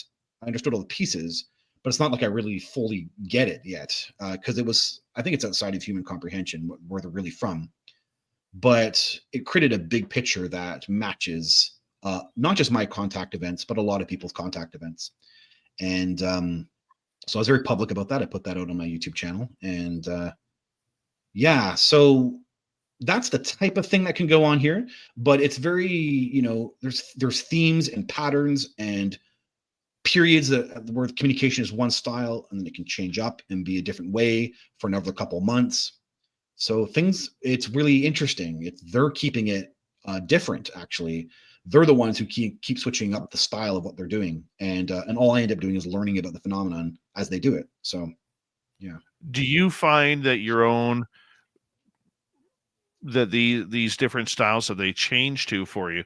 Do you find that you're constantly adjusting to who they are, or that your life is constantly adjusting around that? No, it's not like that. The big picture that I found was geographical. So an example of this, we talked earlier about the UFO BC database. So I had a weird experience out in the at the airport, underneath the airport. Sorry, the airport is on up against the ocean, and there's a pier that you can walk out to, and it's like a mile or something, or I don't remember how long it is, but you can take your time walking out there, and planes fly over top of you. And one day, I'm out there and I hear this massive, a plane passes over, and then as if like 15 or 20 seconds later, something took the sound of the airplane and repeated it louder and lower. So it's closer to me, so close I felt I had to duck, and it's just empty sky. And I'm hearing whipping and whirling sound as if something is spinning, and I'm freaking out. I'm like, what? This is, I'm with my wife, and I'm ducking. I'm taking my wife, literally, I'm ducking her. I'm so weirded out by what's going on. She doesn't hear it fully. I'm like, well, how did you not hear that? And I'm also like, it didn't make any sense to me. I was thinking about the aliens at the time as I'm learning about my memories. This was back in probably 20, this happened. And then I would, in the UFO BC database, I would see someone experienced something exactly like that in the exact same spot. And so here I am saying, okay, this is alien related, but I'd never experienced that anywhere around my home. I never experienced that anywhere else. So it was very specific. It's very geographical. Why did another human actually experience it there? Why did I also experience it there? Why are they manifesting that way there? That's the weirdness for me. It's almost like electromagnetic or something. I don't even know what's going on here. Here in my house, they're orbs, and they're red and white orbs. On my YouTube channel, I've got them as black objects during the day, but I don't see those black objects at nighttime. So they have patterns that go on here and themes, and I can't even tell what's the connecting pieces sometimes. Sometimes seems geographical, but nothing really impedes my life or affects my life. But I just end up continuously learning about the phenomenon and how they engage with not just me, but other humans. And it's very fascinating. That's for certain. That's awesome. We got 3 minutes to go here before we got to go to break. At the bottom of the hour, Jeff Selver is our guest tonight on Spaced Out Radio. As you move forward with this contact, as it's been happening now, over 20 years, has it ever surprised you? Because I know the phenomena is very, very tricky at times. It can be tricksters. Have you ever had things shift on you where you just don't get it? Yeah. And so, now everything like that is lighthearted. So, and then I'll end up finding it funny as well too. So it's never trickster to the degree that is mean or hurtful. It's like that with observation. Yeah. So actually, here's a great example. So it was at the period where maybe it was I was public with the first couple presentations, and they would come out. So I would see them as orbs. And one night I'm confused by the International Space Station. So it's actually flying over top of me. And I'm actually apprehensive because it doesn't look exactly like an orb that I was looking at, or that I was repeatedly seeing. But I thought maybe it is. And I was kind of like having hope that it was. And then, usually they would do something distinctly that would show themselves as being something other than just an orb or a satellite, the International Space Station or satellite. And as its consistency actually had me kind of thinking, okay, I think this is just possibly the International Space Station. So I was really excited by it, but it actually came out in a certain angle, and then just the trajectory just kept going on. That's fine. So I came out the next night, and then the exact same thing happens. And so I'm confused by it, but this time it's a little bit bigger. It's a little bit whiter. It's a little bit brighter. It's bigger. And I assume it's got to be the International Space Station, as if like I had hope for it. And it came out in the exact same trajectory. So it flies up, comes over the arch, and I'm like, what's going on here? This isn't making sense. And I pull up my app, and there's no International Space Station over me. And then all of a sudden it goes underneath the clouds. So then the object was like only a couple hundred feet in the sky, and it was like a big bright white object that was bigger than International Space Station. But the comedy for me was she repeated exactly what happened yesterday with something I thought was them, turned out to not be them. This time I was kind of judging myself. No, there's no way this is them. And it turned out to be them. And it was kind of more of a joke on my perception. So she was like, she was replicating the International Space Station going under clouds. I ended up filming it, and the film is in somewhere. I put it online somewhere, but stuff like that. So they'll play with my perception, and I'm laughing about it at that point. So that is normal comedy stuff. Jeff, sorry to cut you off. I'm going to go for it. Hold on right there, because we are going to go to break. Final half hour, Jeff Selver, Experience, coming up next on Spaced Out Radio.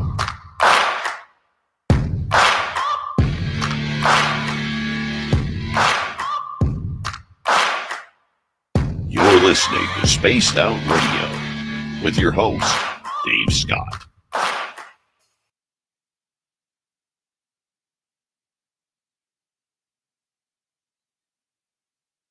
Awesome. We're clear.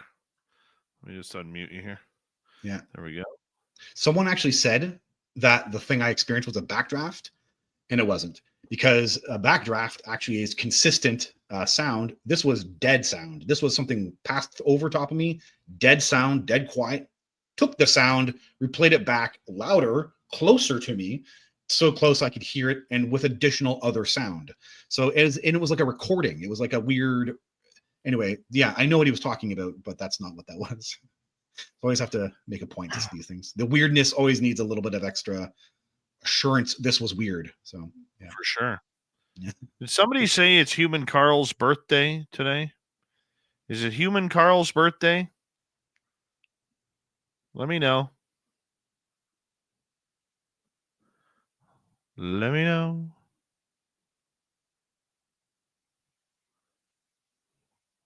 One of my favorite audience members.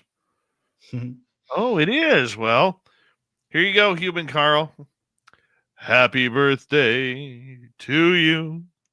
Happy birthday to you. Happy birthday, Human Carl. Happy birthday to you and many more. Happy birthday, Human Carl. Happy birthday. There you go. Love it. Human Carl's birthday. We have to call him Human Carl, so that way we don't misconstrue him with Alien Carl. See, right. Yours is Carl too, right? That's what that is. Yeah.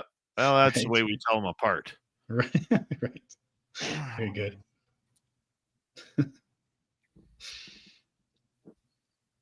Mm-hmm. Good stuff, man. Wonky, eh? Yeah, man. And like, I was not an aliens and UFO guy. Believe it or not. I believe it or not.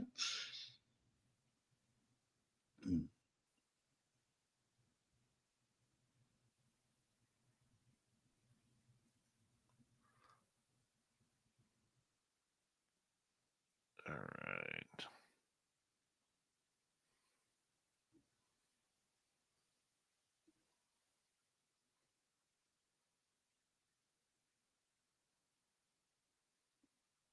Let's see here.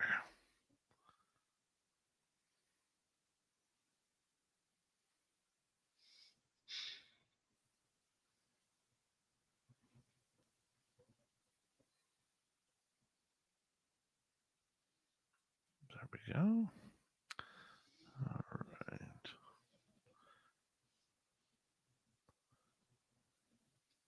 Yeah, everybody show Human Carl some love. Good job, people. Good job. Love it. We got just over 2 minutes. Nice. All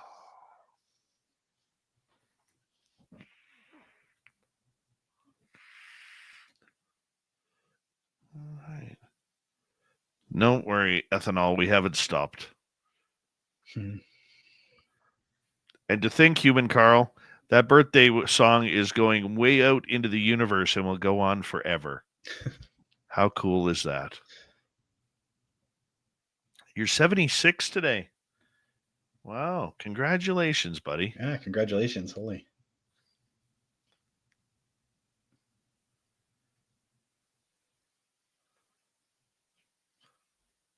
-6 here. It was snowing earlier. Ah, I was hoping to get more today.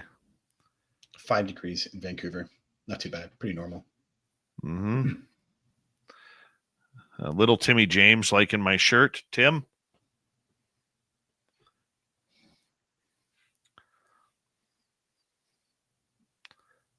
Guaranteed Tim waved at me from his house into his screen. Guaranteed. Yeah, it is pretty warm, but I would like more snow. I wonder if we're getting any more snow here soon. Weather Network. Well, this is showing -8 right now. Low Chilly. -9. That's not too bad. Oh, snow tomorrow afternoon. Sweet. And into the evening. And Wednesday and Thursday. Yes. Thank you to Mama Catherine, Mel WD40, Blue Cruise, Deborah Rooney, and Sensational Shelley for the super chats. Greatly appreciate the love and support.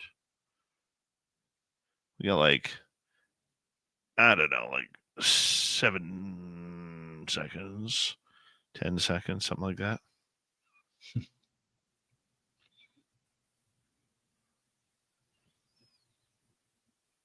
Here we go.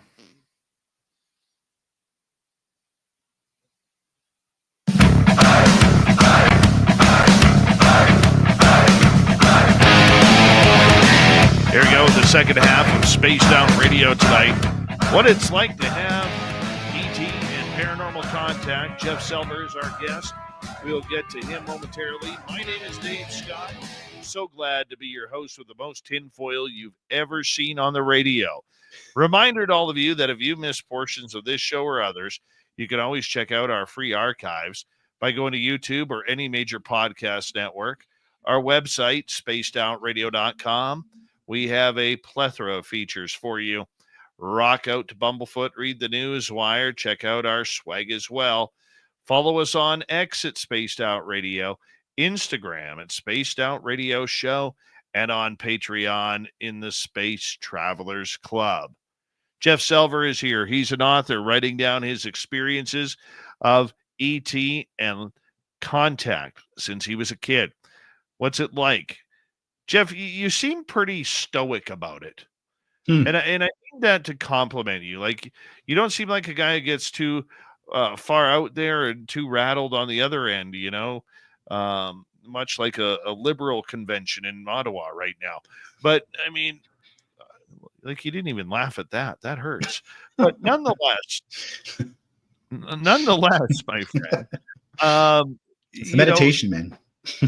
You seem very stoic about all of this. Right. Has your contact always been of a positive nature?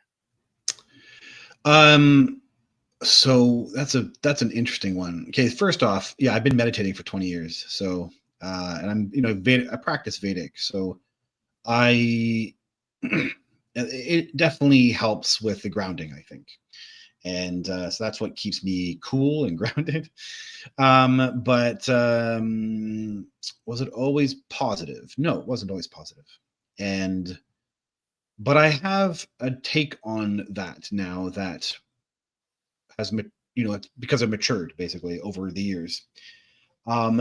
So after I did they did the experiment on me that I agreed to in 1997, this consciousness event, I knew it had changed me at the time, but I didn't know nor understand what was going on. So my body became hyper resistant to impurities. I couldn't eat a chocolate bar. So I was vegetarian already at that point, but I couldn't eat processed foods. I had to, I wanted to throw up from them, but I remember actually eating a chocolate bar at one point and I could feel all the chemicals in my body and my stomach hurt and I was hunching over from the chocolate bar.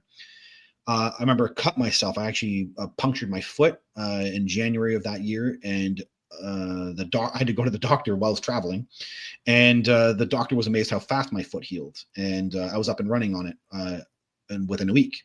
And so things had, at the time, I was like, oh, well, I'm doing this spiritual thing, and this thing happened to me, and I didn't really understand it. that my body had actually changed. And then to learn when I learned with the memories what the contact events were, the first 7 were like, yeah, these guys are amazing. My contact events before they did the experiment, before 1997. They did the experiment, and then afterwards, for the entire year of 1998, they were taking my biology. And it's safe to say I was fighting with them. And it was actually highly disturbing to wake up to memories of a guy fighting for himself and trying to actually get me, the guy who doesn't know I'm having contact, to know. So there was a fight. And it was, it's safe to say that's pretty traumatic. And yeah, it wasn't that great at all. And the aliens also don't just communicate things. Also, they're dealing with things like, timelines.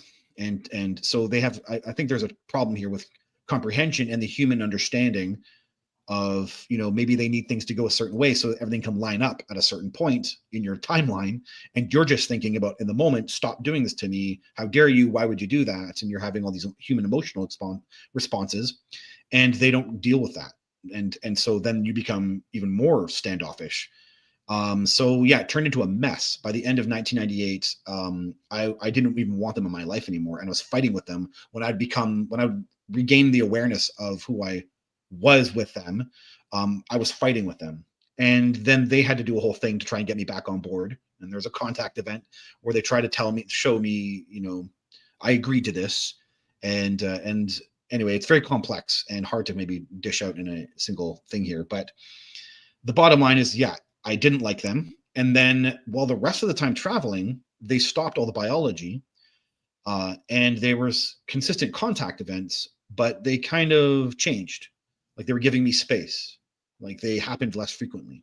And by the time my traveling period had ended, which was 2.5 years of traveling in contact events without knowing, I kind of just wanted them out of my life. I was like, I don't want you here anymore. Like, get out.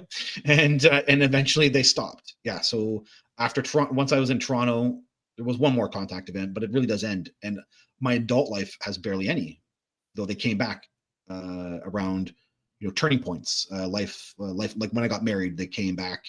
And so things like that, they actually showed up at certain periods, but it was very spaced out over years. And when they came back as an adult, then the picture started to make sense that, okay, wait a minute, I couldn't have known. The guy who didn't know he was having contact couldn't know it. It wouldn't have worked. The way I met my wife, the way I stopped traveling, and these people are part of what I would consider my soulmate, right? And they didn't have this awareness. They showed me these details, that they're aware of, where my life was going. And so there became this really complex layer of, well, clearly I couldn't have known then because it wouldn't have rolled out the way it did. And so, okay, wait a minute. It's okay. They're taking my biology and they're doing this thing behind my life, which seemed nefarious at the time, turned out to maybe be a little bit less nefarious. And then over the period, they're also showing me the hybrids that got created. And then it becomes even less nefarious. You're like, oh, okay. And then you're realizing they have a spiritual purpose for this. And that's how it's being framed by them. And you're understanding and believing that because you know the realms that they can operate in. And yeah, I think the best way to frame this, and the human has a lot of problem with spirituality and the idea that everything is supposed to be good. That's why I like Vedic philosophy, because you don't have this. It's not woo. It's not with Vedic philosophy. You have Brahma, Vishnu, Shiva, creator, preserver, and destroyer. So the bad things are part of life, and that's part of spirituality. And that's how this fits in. It actually fits into an idea of your life pattern. Sometimes you have to have the opposite thing, the negative thing, to balance out the good thing. And it's almost like they knew those type of details. Okay, this is going to be hard on him, and we can't involve ourselves. So, we're standoffish to it.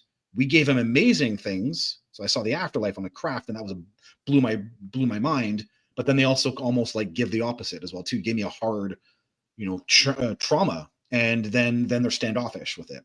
Mm-hmm. And then in the bigger picture of my life, it actually starts making sense. So I needed the kind of the bigger perspective to actually make sense of what they had done with me. And had I not had it, these guys I would jump on the bandwagon of these being demon creatures probably wouldn't have gone that far, but definitely would have thought of them as nefarious. And I don't think of them as nefarious anymore. And because of that bigger picture now all adds up, it makes sense. And actually, I do believe their perspective to be right. Actually, I proved to myself their perspective was right. And that's the whole part of what my story actually is a journey where I learn the kind of motivations they have, also the way they behave and why they behave the way they do. And so I speak out of personal experience that I know them to not be nefarious. Not just that, even the way that they behave now is very affectionate. They're very affectionate, and she'll do things when I ask her to, and it's really sweet. And she shows up on my birthday. So things you wouldn't expect that are actually, so she's more now like a guide, like a spirit guide, if you will, but almost strictly around this alien content. But so the relationship is really interesting. And that all again speaks to higher ideas of sometimes negative things actually have to happen to people. And gurus are like this, by the way, too. And Krishna, was offending Arjuna on the battlefield in the Bhagavad Gita, and Jesus was flipping tables at the synagogue, right? He wasn't just this guy talking with angels behind him. So there is sometimes, things are rough with higher entities, and that's kind of what actually happens here. And that's what happened to me. So I frame it that way now. And for me, now in public and dealing with other people who have actually had physical gray alien contact, this is generally where it goes for a lot of people. A lot of people feel they learn from the entities, and yeah, they can be rough, but life can be rough. And you're dealing with the higher level entities, and it's almost sometimes an exchange. You have to give something, and then they actually do give something else that you learn from and grow from. So yeah, it's a mixed bag, and humans have to learn while they're through the process, but I wouldn't regret it. So do you think then that you are part of the hybridization program and that's why you were shown? Well, yeah, I was part of I am part of the hybridization program. And yeah, it's a big picture. It is. It's designed to be, the story itself is designed to be a big picture. And yeah, and it's so it combines a bunch of things. It combines the realm they're operating from, which is, the afterlife, right? They're seeing humans. I'm convinced for any human they interacted with, Betty and Barney Hill, right? Betty Andreessen, they're looking at the bigger picture of their lives when they're interacting with a human. We can't imagine a context like that. So we have a lot of trouble, with these ideas.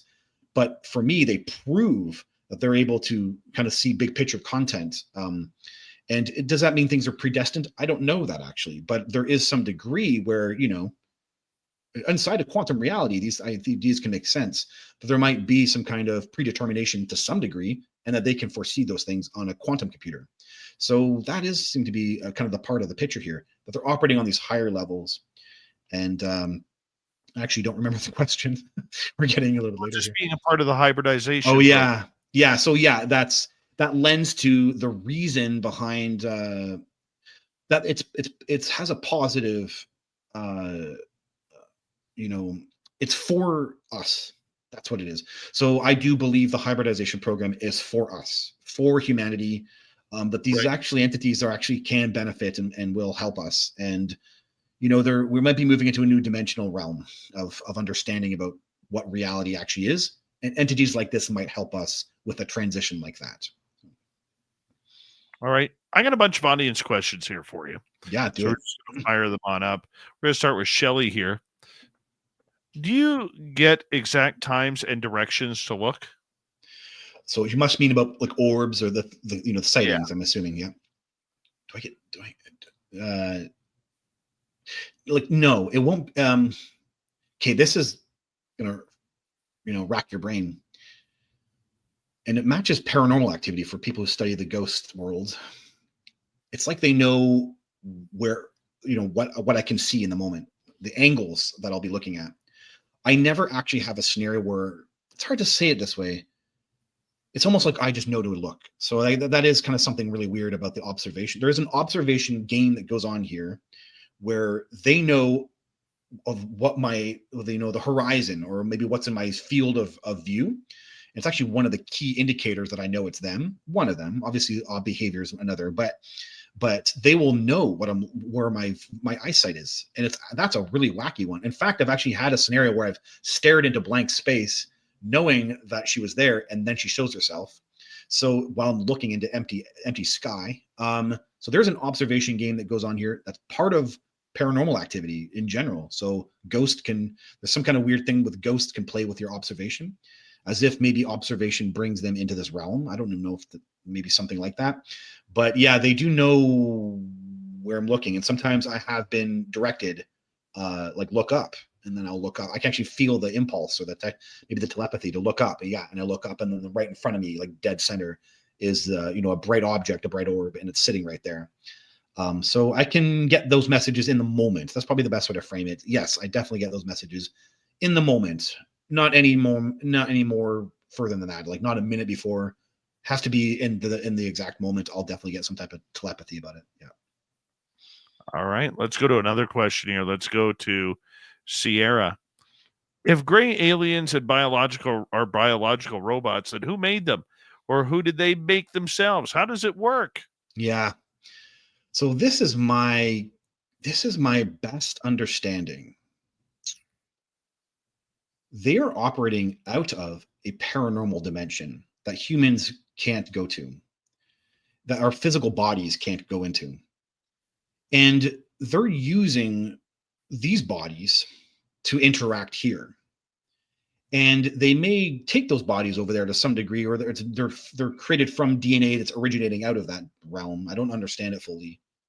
But then they're using these that's why it's a robot. So it's actually a spirit, yes, inside some type of suit. It's a suit, no different than we're suits for our spirits as well too. But they're originating out of some realm that's close to us. And then they're using these bodies. Who made them? They may have made them. I can guess they made them. But there is also a mantis, some type of controller species, leader species. They call them some people call them the mantis. I call it the leader in my book. In my story, it was not it didn't look like a bug, but it's definitely an overarching entity that seems to be a manager or controller of the entire picture. Did they make gray alien bodies? Maybe. Maybe gray aliens did it together, or they were conscious of the whole experience. I don't know that actually, but yeah, it is an interesting game. And they do seem to be, it's possible that the entity I'm even interacting with is originating out of another dimension, and then she's putting herself into a physical gray alien form here, and it's not a problem for her. I actually tried to get some information from her in telepathy, and she's like, it's just a clothing. The way you have clothing, my body's clothing, and I'm comfortable in it, and so she can wear it all day long and wear it for months and weeks, and she's not thinking about it. So I think something like that is going on here. And they're originating out of a dimension, and may or may not. I don't know the full extent of how much they're putting themselves into these full bodies, but yeah, it's fascinating. All right, let's go to another question here. Let's go to Ian. Are the drones showing up in apps? Have you been following this drone story? Yes, I have been in apps. In apps, I don't think they are. What's in apps? What's apps? The phone apps. Are drones showing up in phone apps? Like, can you read them off the phone app? Oh, like if I'm looking at the no, well, that's how I can sometimes know that it's them. No, they don't show up on the phone apps. The Flight Radar 24. I'll definitely have the orb or an object in my sky, and I'll be looking on my phone, and they're not there.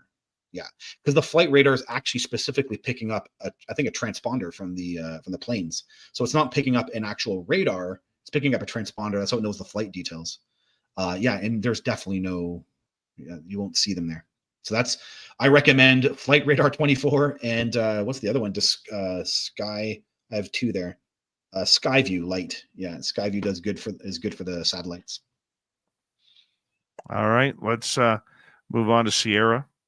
If the aliens are from an alternative future Earth, were they in 3D? Have they got bodies, drink water, breathe air? Yeah, I don't know. Now, yes, they can operate in 3D. So this is what I'm actually, people are saying they're coming from the oceans. Well, yeah, they're using bases, and they're definitely operating on our realm, and they're using these bodies to do it.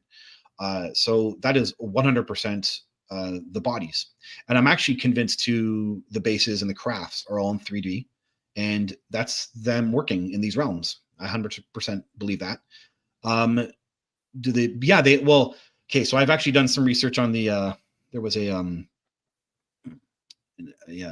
leak, EBO geneticist leak. So it hit Reddit, and there was this guy who analyzed a gray alien body, and put all his details online. And I was blown away because it matched a lot of my own personal experience with the gray aliens that I had. So I actually did a presentation combining both things, this leak combined with my personal experience.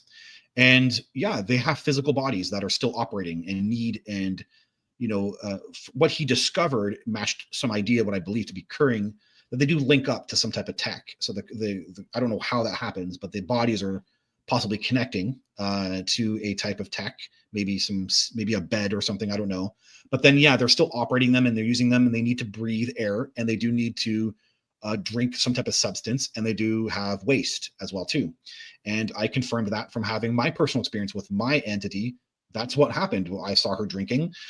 She has privately talked to me about waste, the waste excreting that she has to do. And so, yeah, those things are linked. They definitely are linked. The degree with which those things are happening in their realm, on their planet, I don't know that. And I find that some of this a bit confusing for myself, but they're clearly doing it here while they're using those bodies in our realm, whether that's in a base or in some other type of craft. And that's all consistent with my experience and with other contactees. So I'm pretty convinced that's the case there. Yeah. It's very interesting mystery, these bodies. Yeah. All right. Let's go over to, let's see here. Valerie. Do you think the tall whites abduct people? I don't have any experience with these entities people are identifying as tall whites. Okay. I don't know if these are tall gray aliens. I'm not really clear what that means. I don't know if those are humanoids. I don't know. Yeah. Sierra wants to know, how do you know that these beings are not lying to you? Yeah. Because it's not about what they said. It's about what I experienced. So they didn't lie to me about the afterlife.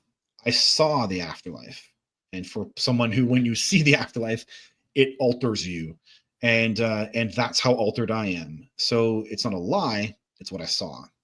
It's not a lie that they saw my future, because I experienced it.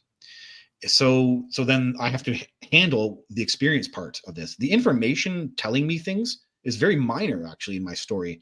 There are some things they told me that I don't have a way of verifying, but it's much more about the experiences that I had that I was able to verify through personal experience. And not just while on craft, but then how it manifests in my daily life. So for me, there's a lot about experience here that proves some of the information that they also told me. So now I actually just don't have straight up experiences with gray aliens lying. I mean, for my entire experience with them, they never just said something to cover something else up. They may have used information that I only knew to help make sense of something. Now, yeah, they do. It's weird. It's this game about our comprehension was part of the problem. And so, I can't comprehend as a 20-year-old that they're from an alternate Earth in a future, in an alternate timeline, and from a plasma dimension, paranormal realm, or whatever this is. So instead they said Zeta Reticuli. Now, I don't think of that as lying any more than, parents telling kids that Santa Claus exists, because the kid, it has a purpose, and there's a reason you're doing that at the time that helps the child and helps the kid and helps the parents and everything. And at this time too, I was too young to understand the bigger picture, and they'd done too much with me. And I still had the grasp to, I need to know where you're from. I want to know these things. And so they're kind of telling me, a false planet they're from that I already knew about. I'd read about in my daily life. So there was a weird game here where they knew what I was reading. And all these years later, I'm like, oh, well, this just makes sense, because there's no way. And I needed to know also, the human mind doesn't want the mystery of these entities when you're interacting with something.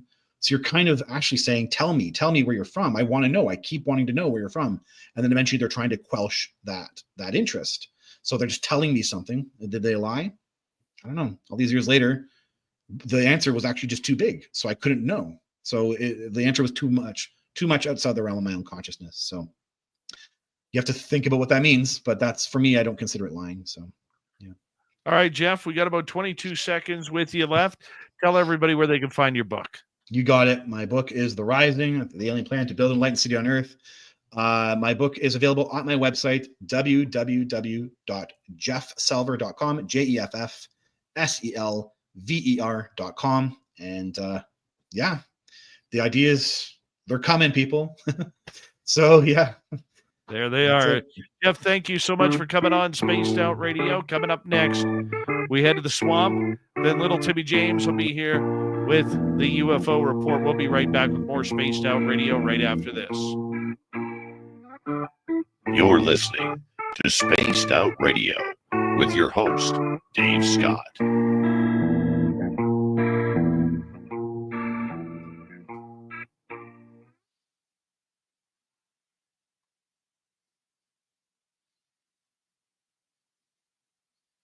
All right, Jeff. Thank you very much, my man. Yeah, That was thanks fun. for having me, Dave. Yeah, you got it, buddy. I appreciate it. Yeah, All right, that was man. great. You stay in touch, okay? Yeah, thanks a lot, Dave. And if you're in my area, let me know. Yeah, you got it. I'll reach out. You got it, man. And All likewise, right, you coming down to Vancouver, let me know, okay? Yeah. All right, buddy. Take care. Yeah, you too, man. Take care. Bye. See ya. All right, that's Jeff Selver there. I'll be right back.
All right, we are back. Case and Lee, how are you? Little Timmy James. What's happening, buddy? Not too much. What about you?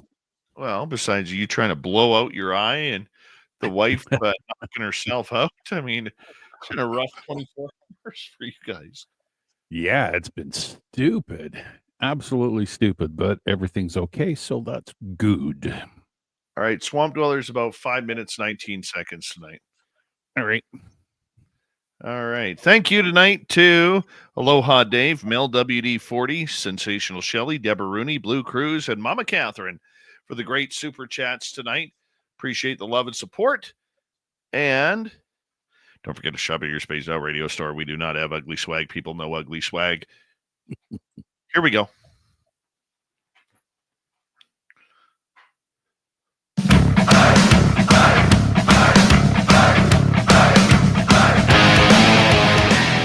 Here we go with hour number 3 of Spaced Out Radio tonight. My name is Dave Scott. We're glad you are here rather than outside looking for the drones. Hi to everyone listening in on our terrestrial affiliates around North America, digitally on every major podcast network. Our website, spacedoutradio.com. We have a plethora of features for you. Rock out to Bumblefoot, read the news wire, check out our swag as well. Follow us on X at Spaced Out Radio, Instagram at Spaced Out Radio Show, and on Patreon in the Space Travelers Club. The Desert Clam has set the password for tonight in the SOR Space Travelers Club. Yale. Yale is your password. Use it wisely, Space Travelers, as the Clam sets the password each and every night right here on Spaced Out Radio. Let's head to the swamp. Hello and welcome to Spaced Out Radio's Swamp. I'm Swamp Dweller, and tonight I'm going to take you on a mystic journey of the unknown, sharing tales of monsters, legends, and nightmares. Welcome to the Spaced Out Radio Swamp. Here's a story that occurred to me about 4 years ago. It was an abnormally cold day. Sure, it can get cold in the late parts of the year, but usually in Louisiana, it doesn't get that cold. Maybe around the high 50s, maybe 60s, but on that day, it was in the low 20s. The carbon dioxide was like a cigarette smoke that came from my mouth as I sighed. I had 2 layers of coats on, very heavy coats, plus a bunch of other stuff to keep me warm.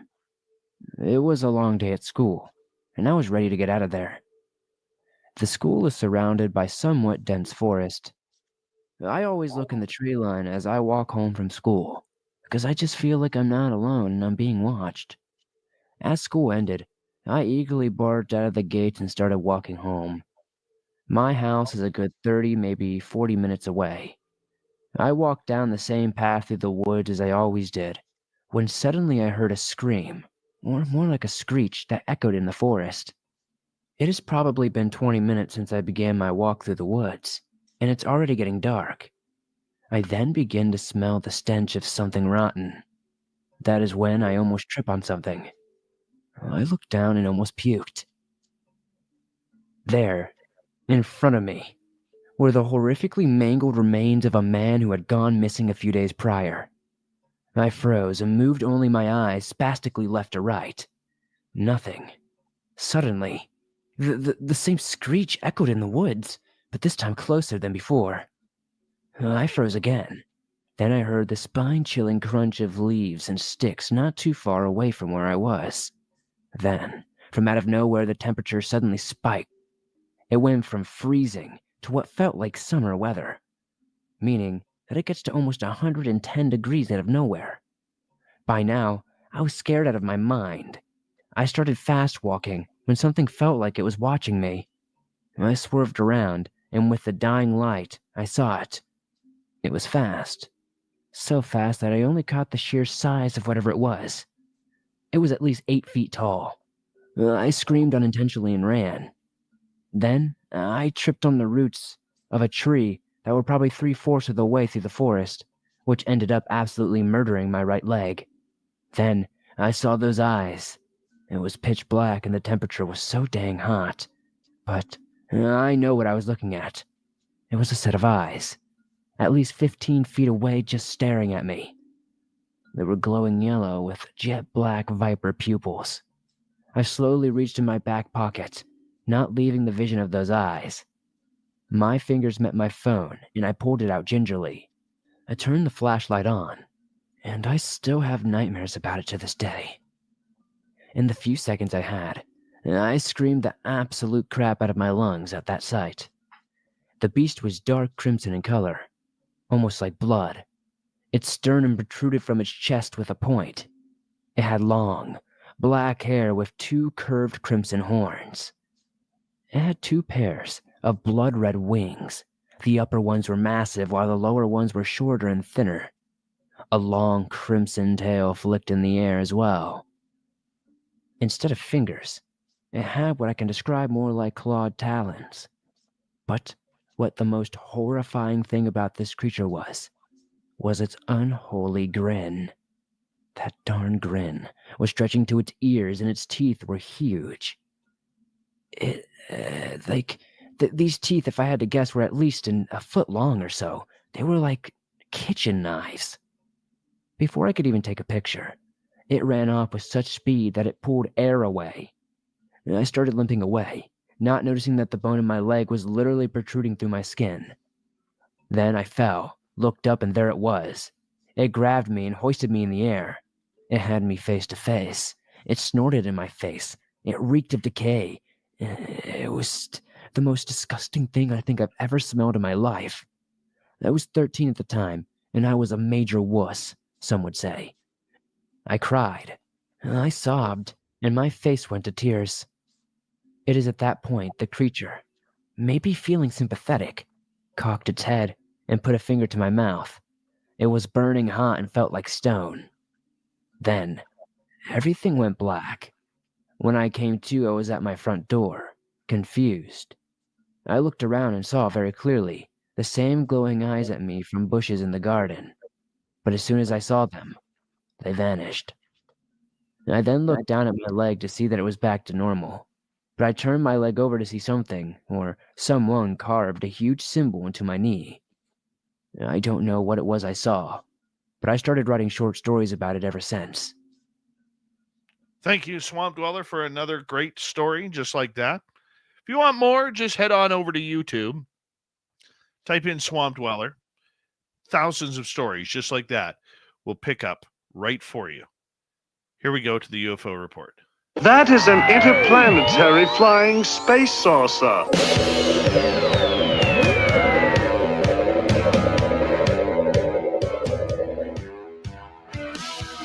You have made me very angry. Very angry indeed. I want to kick this off with Tim James here because, never in my time in radio did I ever think that we would need an injured reserve list. Dude, I thought I was clumsy. Then I met you. What happened to your eye this weekend? I don't know. I woke up on, what was it? Yeah, Sunday morning. No problem. Everything was normal. And I just was like, looked, brushing my teeth and stuff. I was like, oh, what did I do with my eye? A little tiny pink mark in it. So the wife and I went up to that old fashioned Christmas in Barkerville. And then when we got back in the truck about 2 p.m, she goes, oh my gosh, you should look at your eye in a mirror. And I looked, and the whole thing, all the blood vessels and everything were just, I was like, what the heck happened? Didn't hit it, didn't do anything. So yeah, it just like totally, basically everything in my eyeball exploded. So went up to the emergency, and then went to the optometrist today, and they checked it out and said, yeah, we don't know what's happened, but there's no damage besides just a gazillion burst blood vessels. So blood pressure is good. Everything was good. So I don't know, man.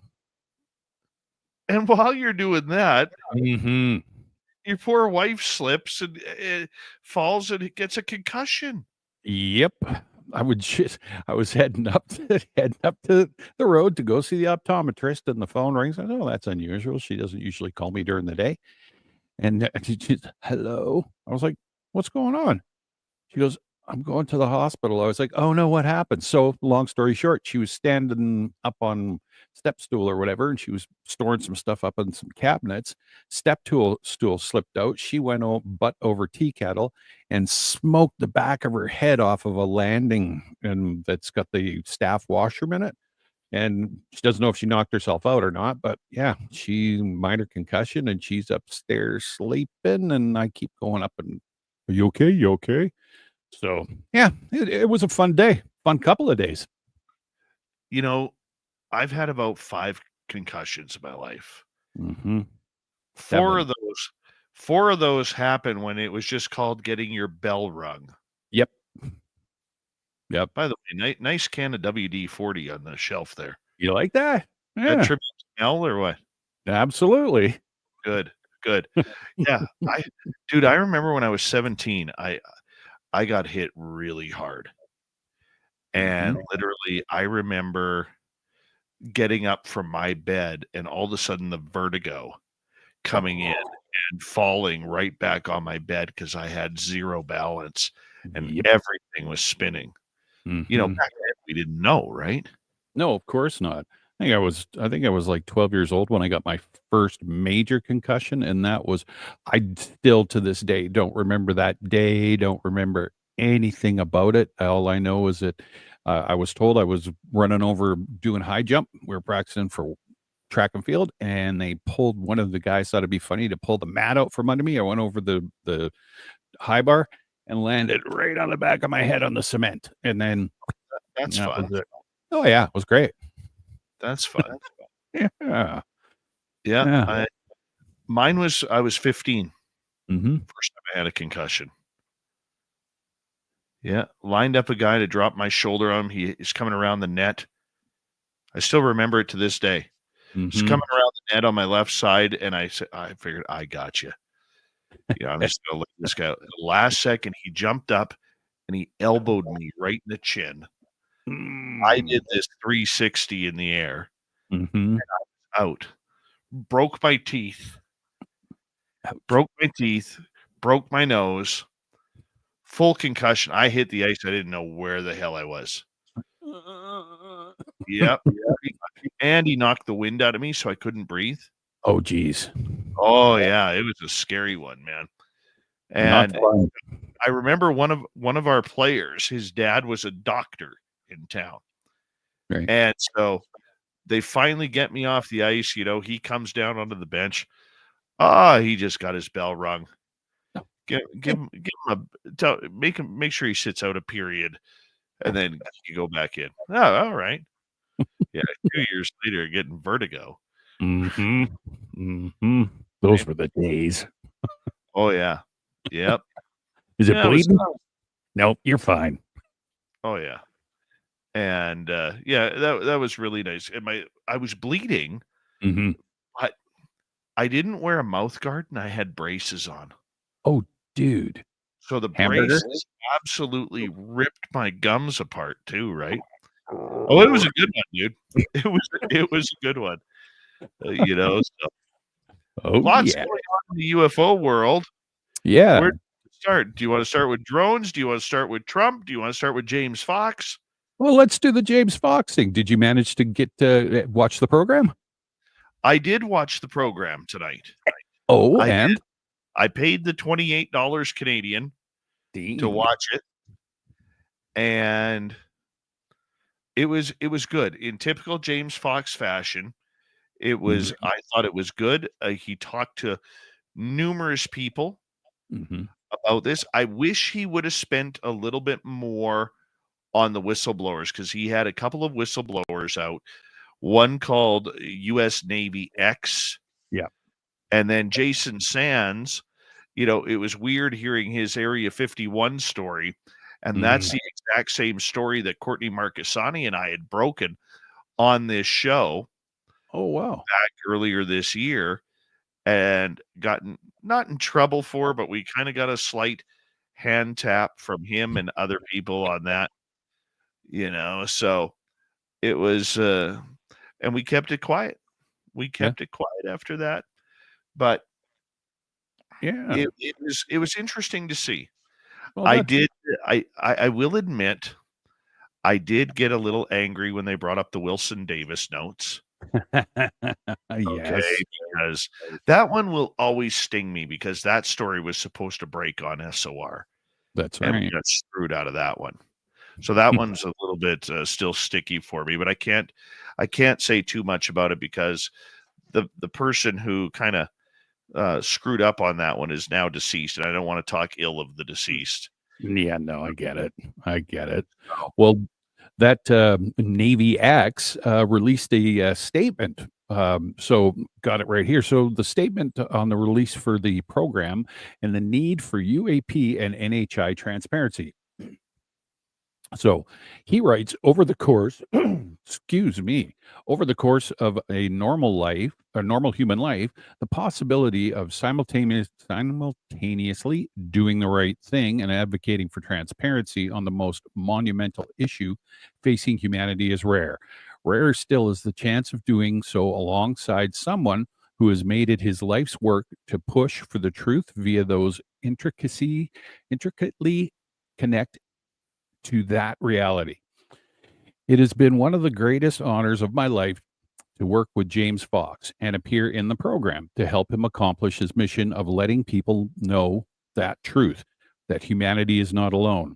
To that end, I am releasing this statement upon the release of the documentary to clarify important matters and call for UAP transparency from the United States government. All the points I make below are demonstrably true, and I've been in a position either to know or validate these facts both in and out of uniform. Number one, identified anomalous phenomenon or UAP are real.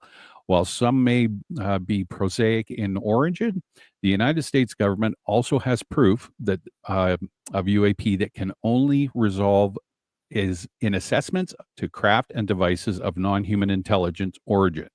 We do have the evidence, and contrary to some statements, it is verifiable. Number two, United States government, specifically the Department of Defense and the intelligence community, has high definition footage of these NHI craft performing flight and transmedium operations that defy the normal physics associated with human manufactured craft.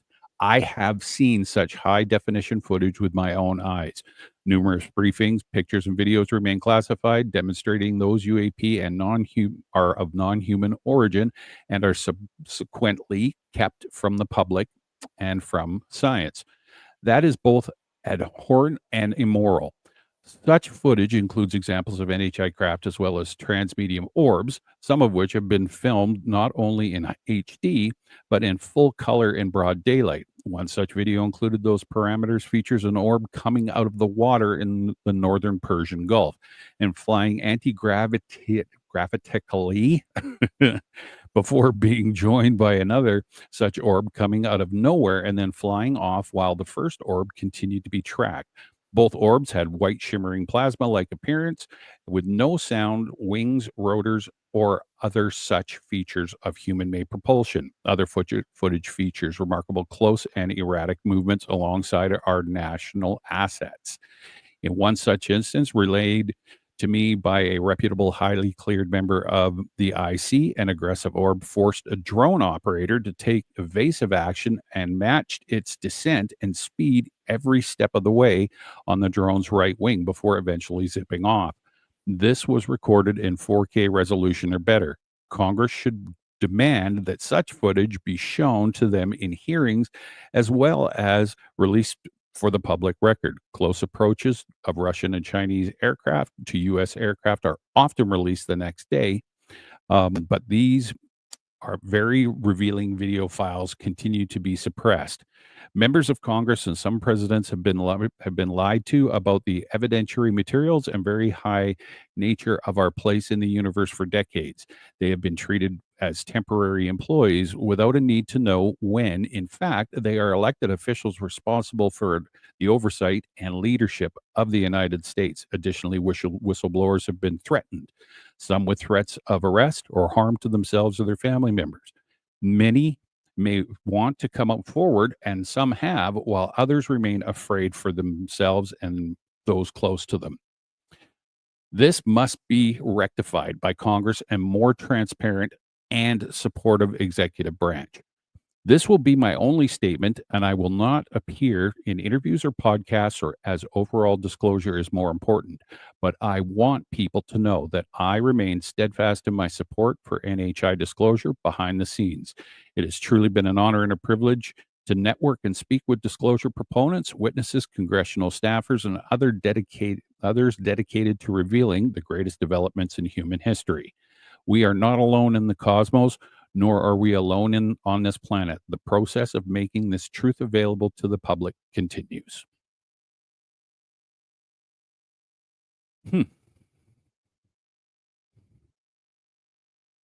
Unfortunately, that statement was probably longer than his entire appearance on the James Fox movie. I'm not even joking. No, I believe you. You I know, believe you. Yeah, I even edited it. yeah, man. You know, look, I love it when these whistleblowers come out. I Mhm. really do. I love it when they come out. I love it when they talk because it just, for me, I realize there's a lot of people there. There's no proof. It's trust me, bro. I don't care. Yeah. Okay. They have a story, a unique story to tell. Most Okay. certainly. And I like that. I do. You know, whether it's US Navy X or Jason Sands or whomever it may be. Right. And I could say that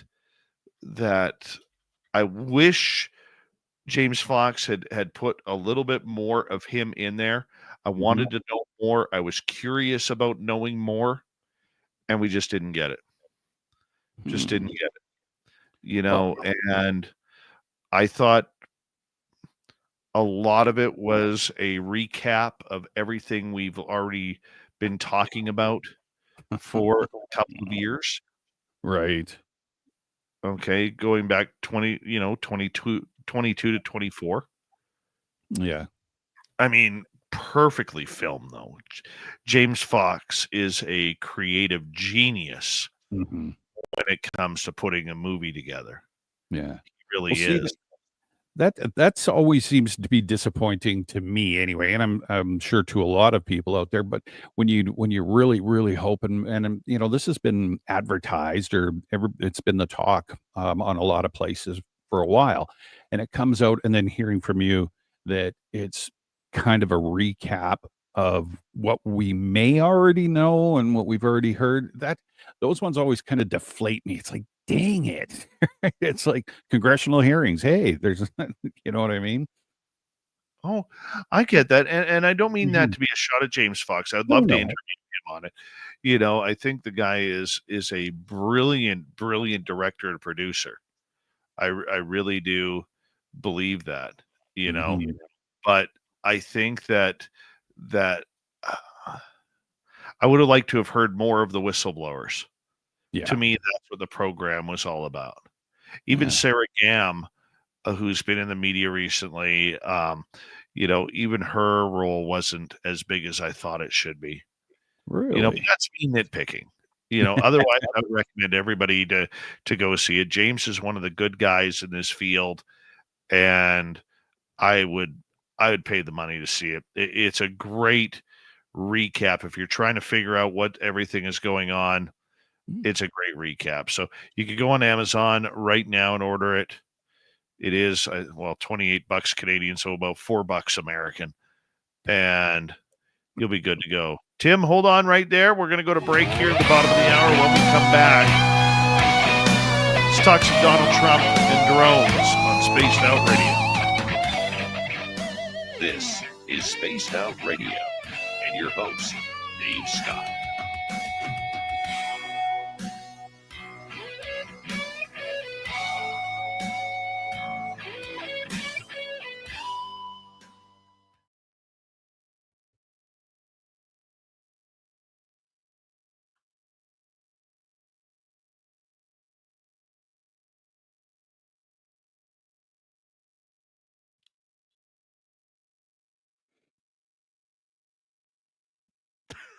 Couldn't hold it any longer. No. Just That's the got- longest. Oh God, That's the Mike longest Watson, 7 how you seconds. doing, Hillens, Billens, Herb, how's your night going? Mm-hmm.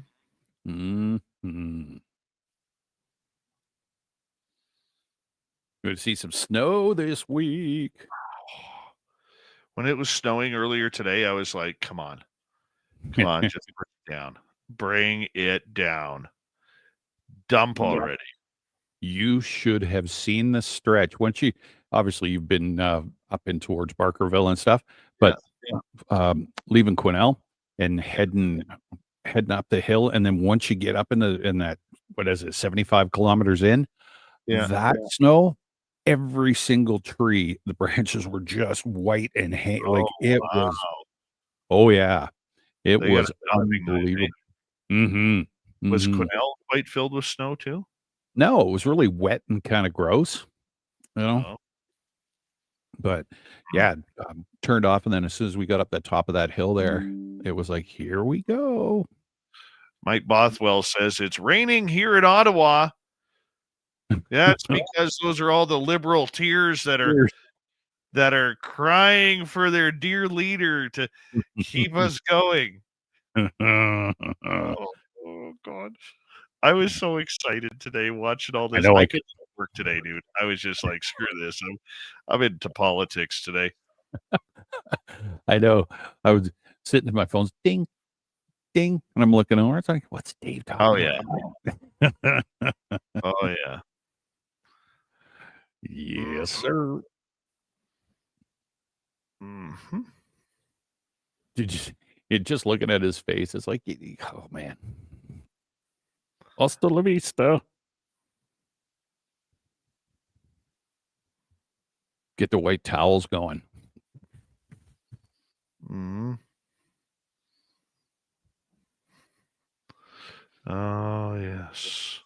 Even Science Bob was commenting on it. Pardon me? Even Science Bob was commenting on it. I know. Oh God, it felt good today. Oh man. This is the first day in a long time I felt proud to be Canadian. We're so close. Nicely done, eh? We are so close. Hey, Stu effing Gerson. How you doing? Yeah, we are so close.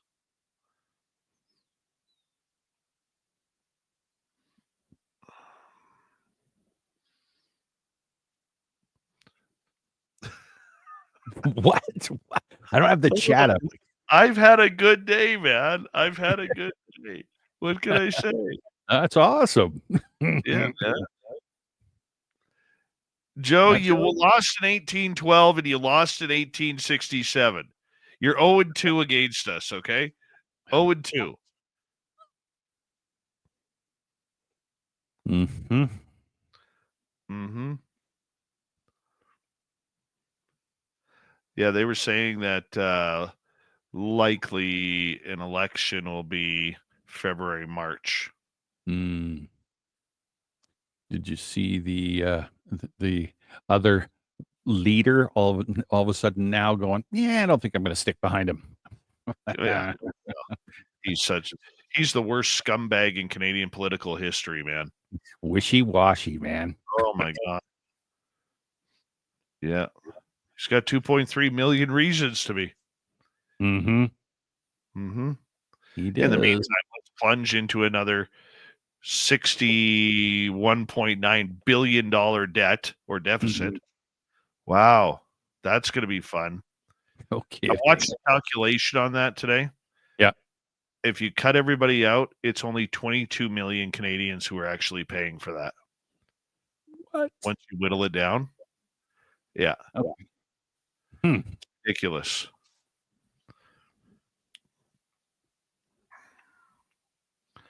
Yep. All right. Super Chatters Dave, Mama Catherine, Mel, WD40, Blue Cruise, Deborah Rooney, and Shelley for the great Super Chats tonight.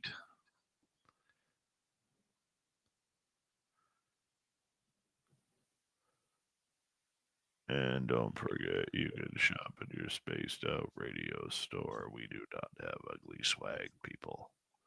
Here we go. No ugly swag. Nothing ugly there. Nothing ugly. Here we go.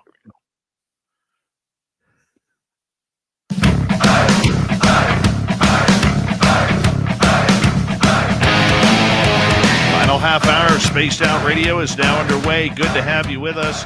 My name is Dave Scott. We very much appreciate you tuning us in.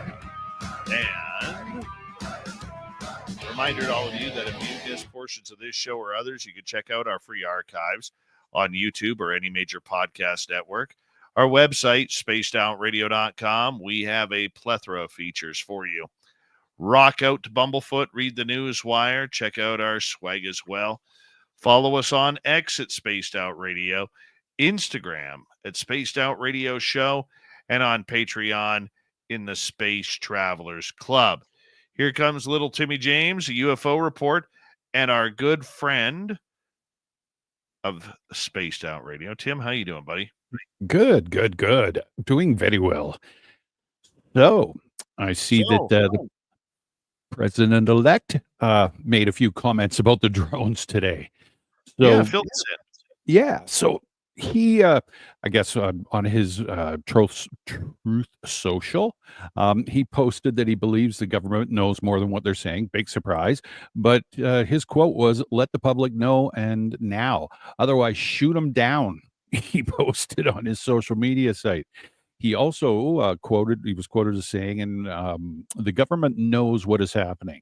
Look at our military. Look, our military knows where they took off from. If it's a garage, they can go right into the garage. They know where it came from and where it went.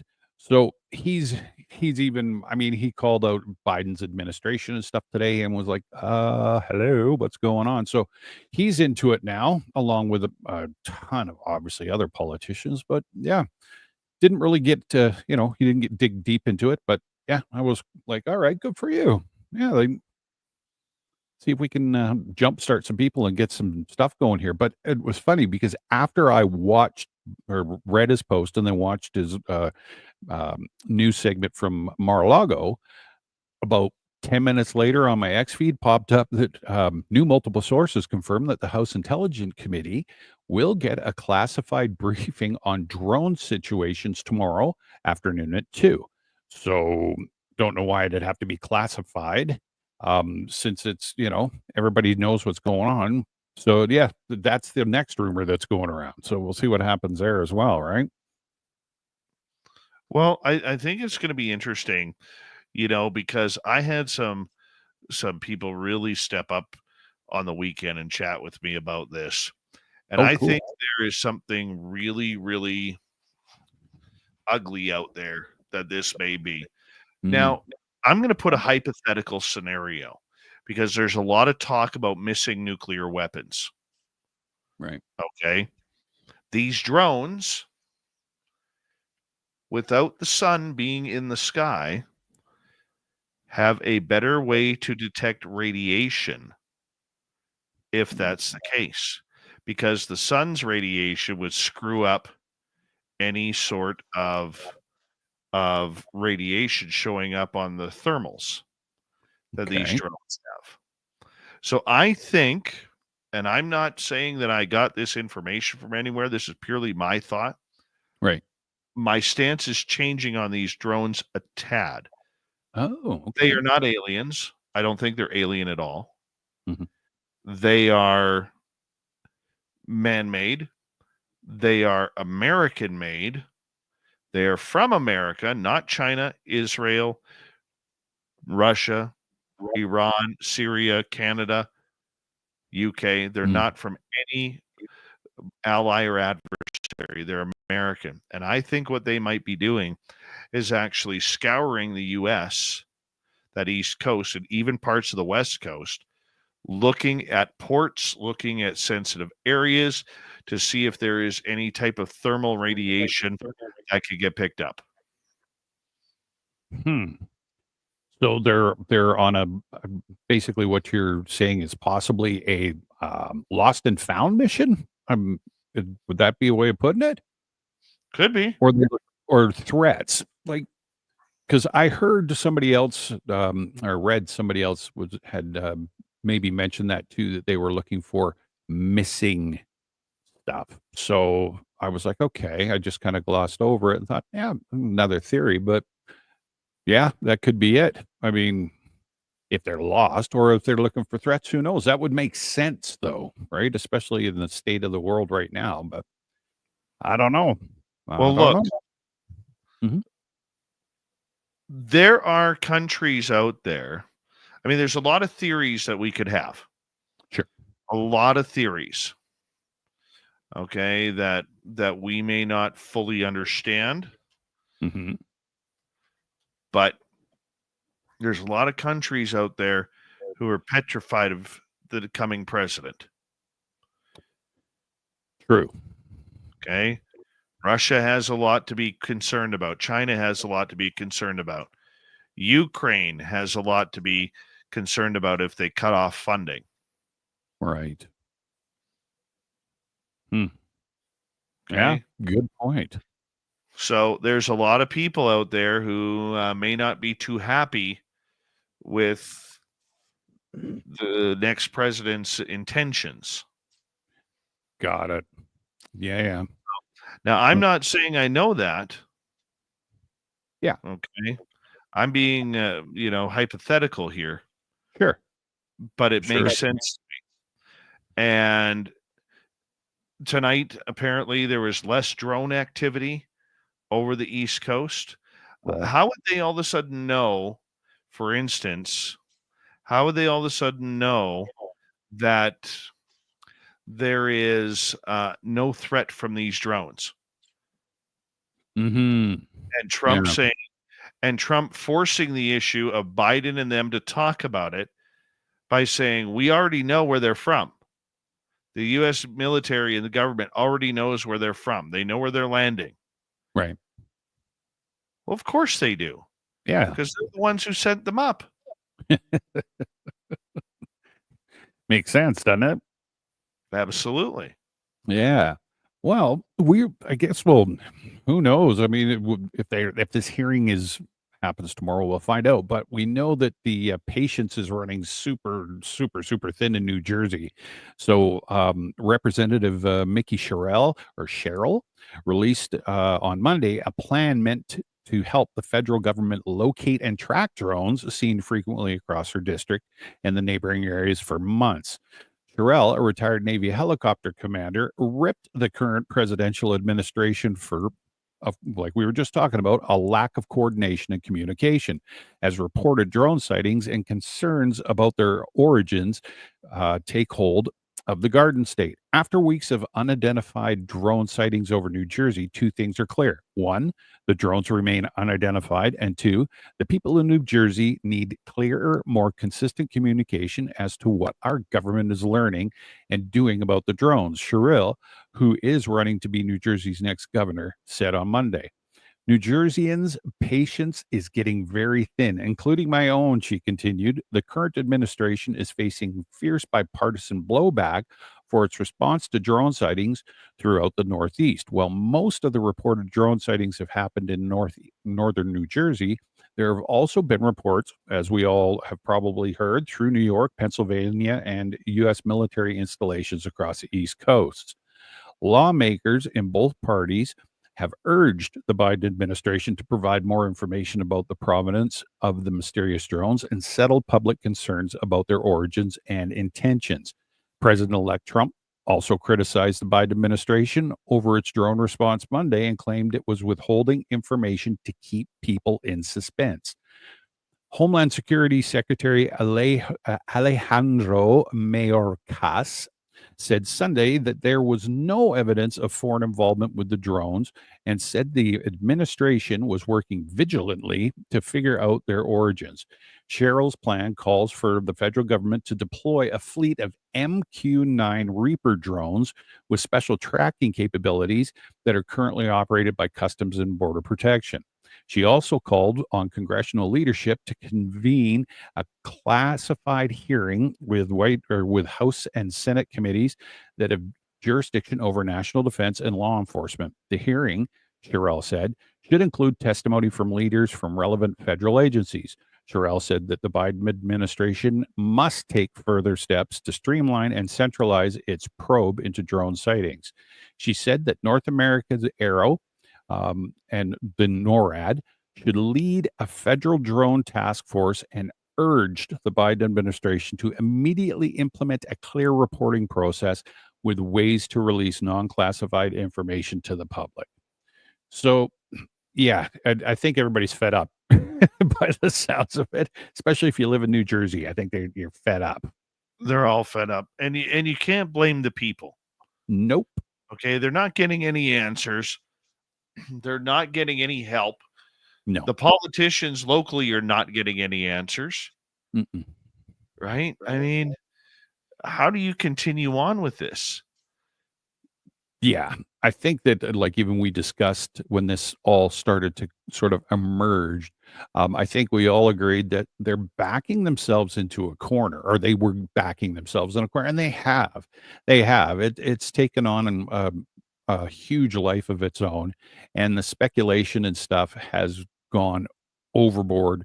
And there are factions, as far as I can see, there are groups of people that have actually, they've they believe this, believe A, other group of people believe B, and they're starting to build on those beliefs, and it's kind of scary. Like, I mean, there was people shooting at them with pointy sticks out of their backyards on the weekend, right? Mm-hmm. It's like, I don't know, man. And to me, that vigilante justice that is there. I mean, I feel sorry for the people because they're shooting up in the sky because they're fed up.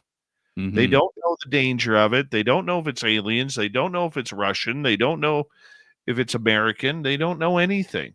No. So what do people do is they take their pointy sticks, they point them in the air and try and shoot them down. The Yeah. problem is within that frustration, those people tend to forget that those bullets come down. It's Yeah. physics. Physics and gravity That's do right. not work well for bullets being shot in the air. No, for sure. And I mean, as a public service, I mean, don't do it. Like, I mean, you got to use some common sense here, because obviously, first of all, you're firing firearms or pointy sticks in your backyard into the neighborhood, and yeah, you don't know where those things are going to land. And man, that's all you want to do is hurt one of your neighbors or something because of frustration. And again, I don't, like you said, I don't blame the people for wanting to protect and wanting to do, protect themselves and stuff like that. But it just tells the government, like, hello, McFly, it's time for you guys to, take the next step and start telling people what's going on here. And you better do it quick, or give them something that is tangible and actually relevant and truthful. But I guess if you're going to wish big, right? That's right, my man. 7.5 minutes to go here. What else do you got for us? I've got, of course, to end the episode, this week in UFO history. So December 1975, I got a couple stories because they're really short. Late evening, a man is driving his truck on a gravel road along Toppington Ridge in Yakima, Washington State, when he sees a cow and two calves running towards him, as if fleeing from something. Moments later, he sees three figures in a ditch, and one of them jumps up on the road, covering 15 feet in one single slow motion leap, its arms above its head. The witness describes it as a skinny 7-foot tall man with a narrow, pale face and long, pointed nose. It is dressed in close-fitting black clothing and boots. On its chest, there is a white trapezoid insignia. The entity is carrying something purple in its left hand and has a wire on it that runs down his arm. The other two creatures remain on the side of the road. The witness speeds up, swerving around the figure. A few moments later, a bright, elongated UFO appears behind him. The interior of his truck is flooded with light. Suddenly, he becomes aware of a shadow in his passenger seat. From the shape of the head and the coat, the man knows it is a friend of his. The friend looks at him, leans forward, looks up at the light, falls back, wipes his eyes, and then vanishes. At that moment, the light disappeared. The witness went home, startled and obviously shaken, woke up the next morning to the news that that friend that he had seen in his passenger seat had been shot and killed. Weird. Wow. So, 1983, same week, a realtor is driving about 4 miles north of Chapico, Brazil, when he feels compelled to turn onto a dirt road. After about 5 minutes, he encounters a white and green object, like a bus, about 33 feet long and 10 feet high in the road ahead. He stops about 100 feet from it, turns off his headlights and his engine, and walks towards it. Don't know why he'd do that, but okay. It has 10 squarish windows and is floating just above the ground. A few feet away, he begins to feel heat and decides to return to his car. Suddenly, as he's opening the door to his car, a beam of white-red light strikes him and somehow pulls him toward the object. He wakes up inside the UFO, and an abduction scenario takes place, complete with adult stuff going on, with a light-haired alien female who says her name is Kabbalah. She gives him a message warning that continued deployment of nuclear weapons will lead to bad things for Earth. Tasca wakes up around 6 a.m. at a different spot from where he had had the encounter. A medical examination reveals strange burns on his ribs and other odd marks on his backbone. So Oh, the Kabbalah, Kabbalah was a little rough, I guess. Yeah, you don't want to mess with good Kabbalah. So, yeah, just a couple of short ones from this week. Well, in UFO history. I'm just saying that it's really nice to actually have a UFO story today. Yes, it is. It is. I don't know. And it's funny because I know, same as you, we peruse tons of different sites and whatever. And stating the obvious, it's all about the drones. It's all about these drones. They even had that one. I think I told you there was a story today that the New York Police Department had captured one.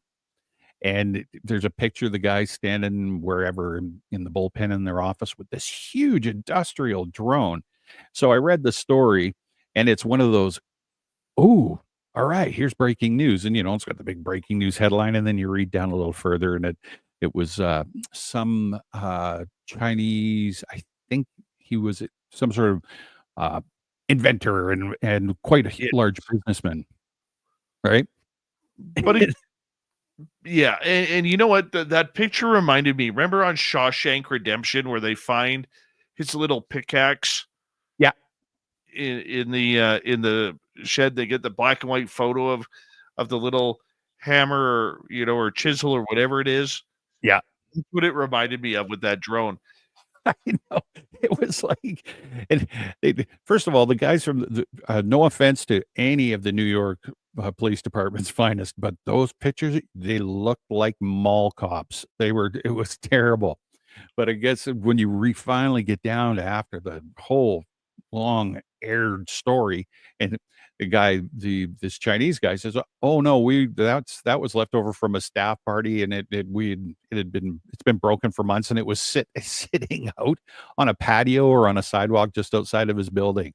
And I was like, oh, and there's a ton of people out there that were commenting like, "Oh, right, finally they've got one." It's like, read the story. Well, I don't know if you heard this one or not about the drones. I placed this on our X account at Spaced Out Radio. So the Gang of 8. Okay, if anybody wants to know what the Gang of 8 is, let me go Gang of 8 because I'll never remember this. It's the colloquial term for a set of 8 leaders within the United States Congress who are briefed on classified intelligent matters by the executive branch. So that's it. Well, one of these members of the Gang of 8, well, he goes on Fox News yesterday Uh, Representative Jim Himes is his name, suggesting the latest drone flap is likely the result of, get this, not the military, not the Russians, not the Chinese, not aliens. He swamp gassed this, man, saying it's the result of teenagers with Walmart drones. The kids of Walmart drones are the ones causing this, yet not a single kid with a Walmart drone got identified or arrested. This is the biggest laugher since swamp gas. Mm-hmm. And I'm just looking at this and I'm thinking, you gotta be an idiot to think that is going to work in 2024. Why even step in front of the microphone if you're going to do something like that? Yeah. And He totally Trudeau'd that. Oh yeah. And unfortunately there's people that buy it, and that's the sad part. It really is, and then it's like, oh, and there's your misinformation. Yeah. It was there's certain times where you just shake your head and realize that the dumb is real. Yep. Oh And yeah. this was definitely one of those. Thanks, Jim Himes. We appreciate you for showing us again the dumb in politics is real. You Trudeau'd the hell out of that one. You Yep. really did. Tim, big thank you for coming on. A great UFO report. We'll talk to you in a couple of nights' time, my friend. So thank you. As we say goodnight to Tim. And hello, Mr. Ron Bumblefoot Thal. Rocket in the background with little brother is watching. Bumblefoot is the official music of Spaced Out Radio. Rocking us in and out of every single show. Get your horns up for the guitar god himself.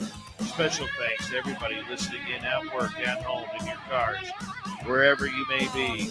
Thank you to everyone listening in on YouTube, Twitch, LGAV, Facebook, Spreaker, LinkedIn, the Space Travelers Club, and on X at hashtag Spaced Out Radio. I know you're out there somewhere. Remember, this show is copyright by Spaced Out Radio and SOR Media Ventures Limited. Thank you so much for choosing to share your evening with us, because together, my friends, we're watching. We own the night. Mr. Bumblefoot, we need a favor. We need you to take us home.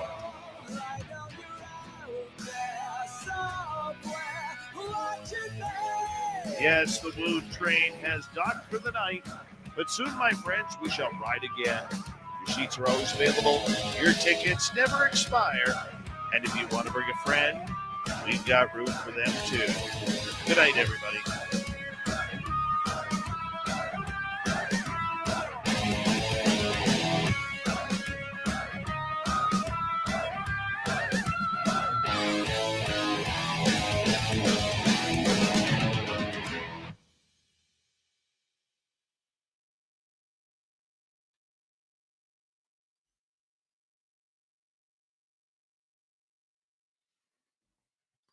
There we go. Boom. Yeah. Nice. Very good. I like it. Mm-hmm. That's fun. Yeah, Jeff was a good guest. Yeah, it was fun. Yeah. Good Vancouver kid. Good Vancouver kid. Right on. All right. I'm going to check out because I have to go check and make sure somebody's not going to stay asleep. All right, everybody.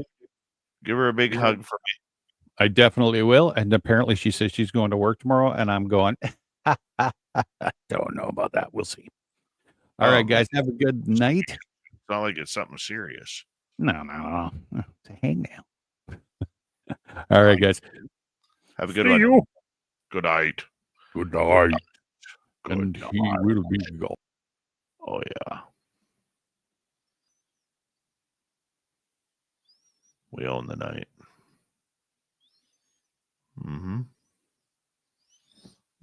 What am I doing here? Oh, that's what I'm doing right there.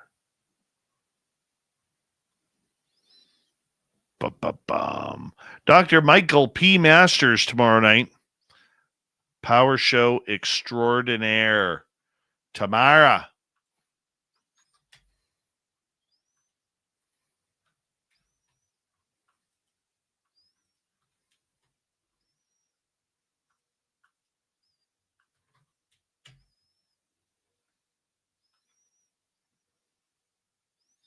Tamara.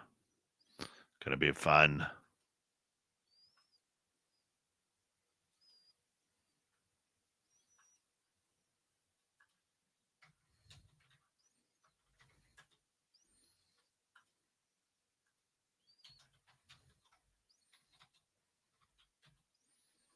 Don't forget, right after this show, I believe Sweet Robbie G has something going on for you guys.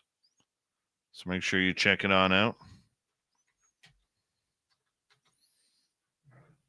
Well, tomorrow will be the day that we find out our illustrious dear leader is going to pack it on in. I don't know. Don't know anything. Don't know anything. Don't know anything. Guess Bix put those there. Yeah.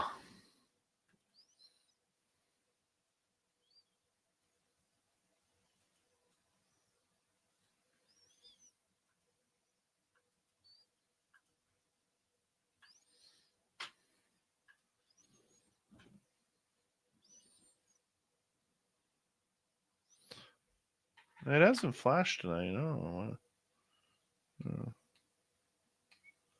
Why is that changing? There you go. There you go. Dave, how about I eat you? If you don't mind a little hot sauce in the system, I'd probably taste pretty good right about now. I don't have enough garlic in me, though, just to add that flavor.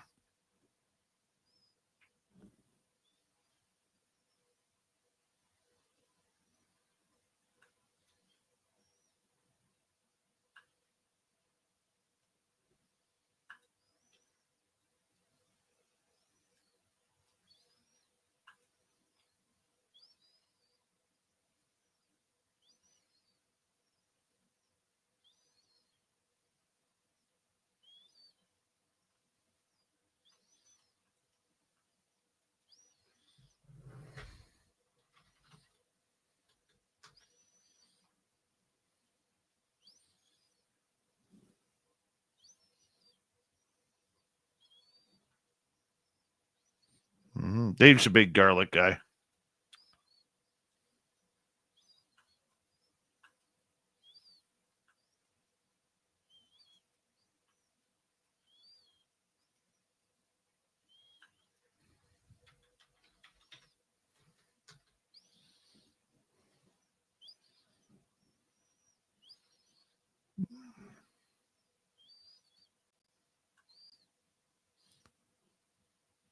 You might want to cook me for a little bit because I got a lot of grease.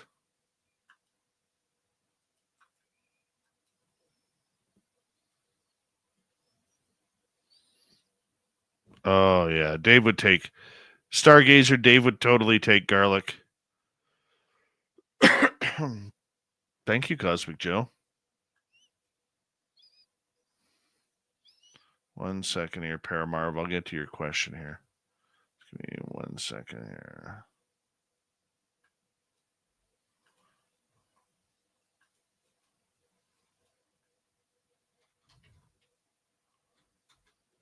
How do you track the live political developments, Canadian Talk Radio? I have switched all over to X and YouTube.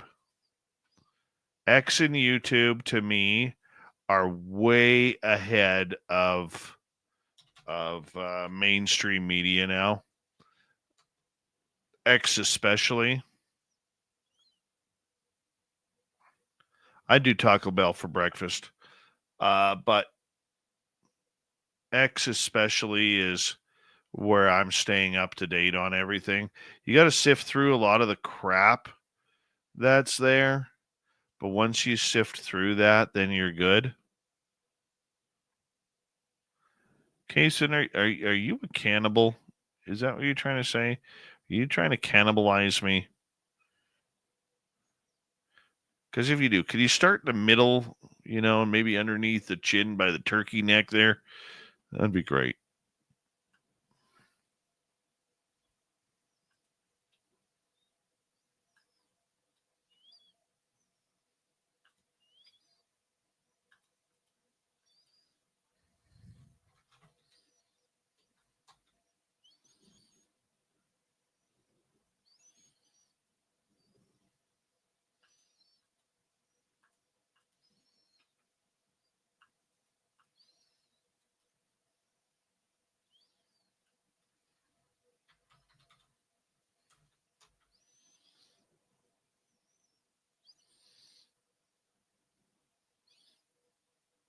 I have checked out Drudge, but not in a long time, PRM.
I have not watched the Legion series. I don't get a lot of time to watch TV. Wish I had more, but I unfortunately don't.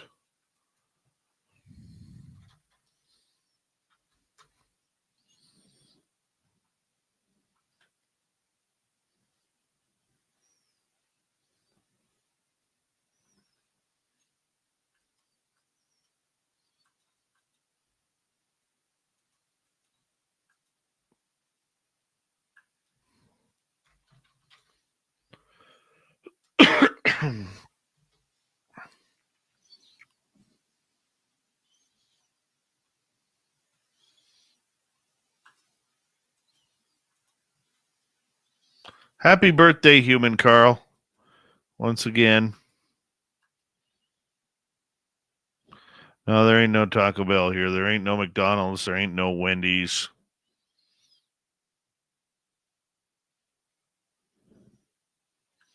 We have here's our fast food choices in my town. You get your choice of Tim Hortons, A&W, which does have good spicy chicken burgers.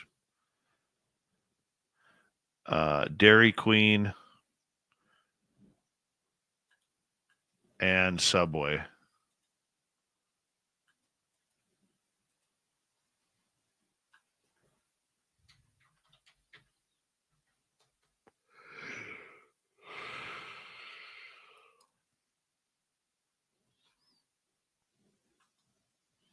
That's what we get.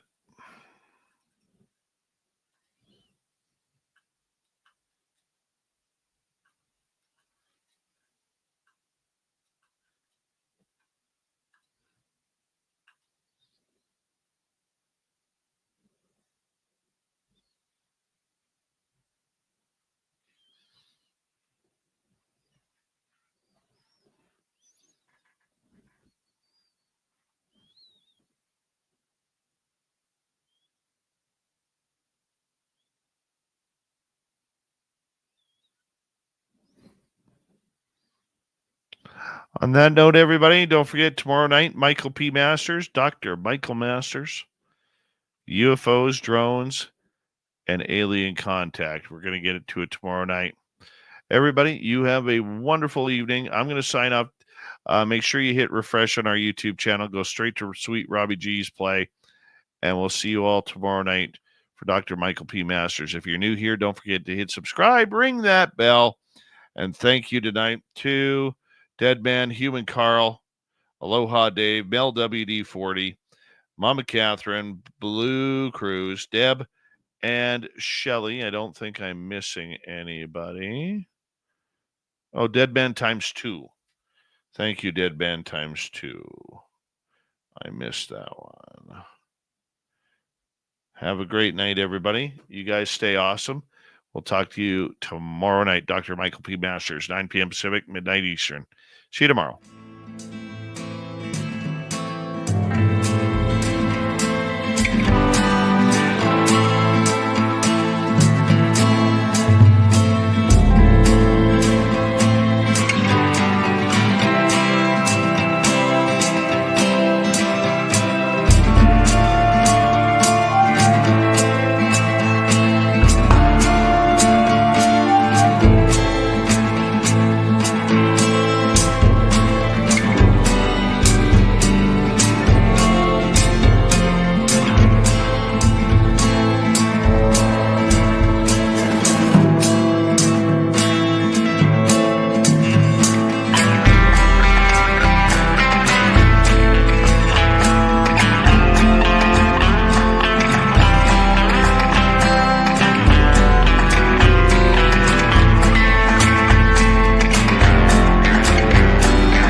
Stay healthy, my friend. You too. You need bail money, give me a call. Always, Dad. Take care. You too.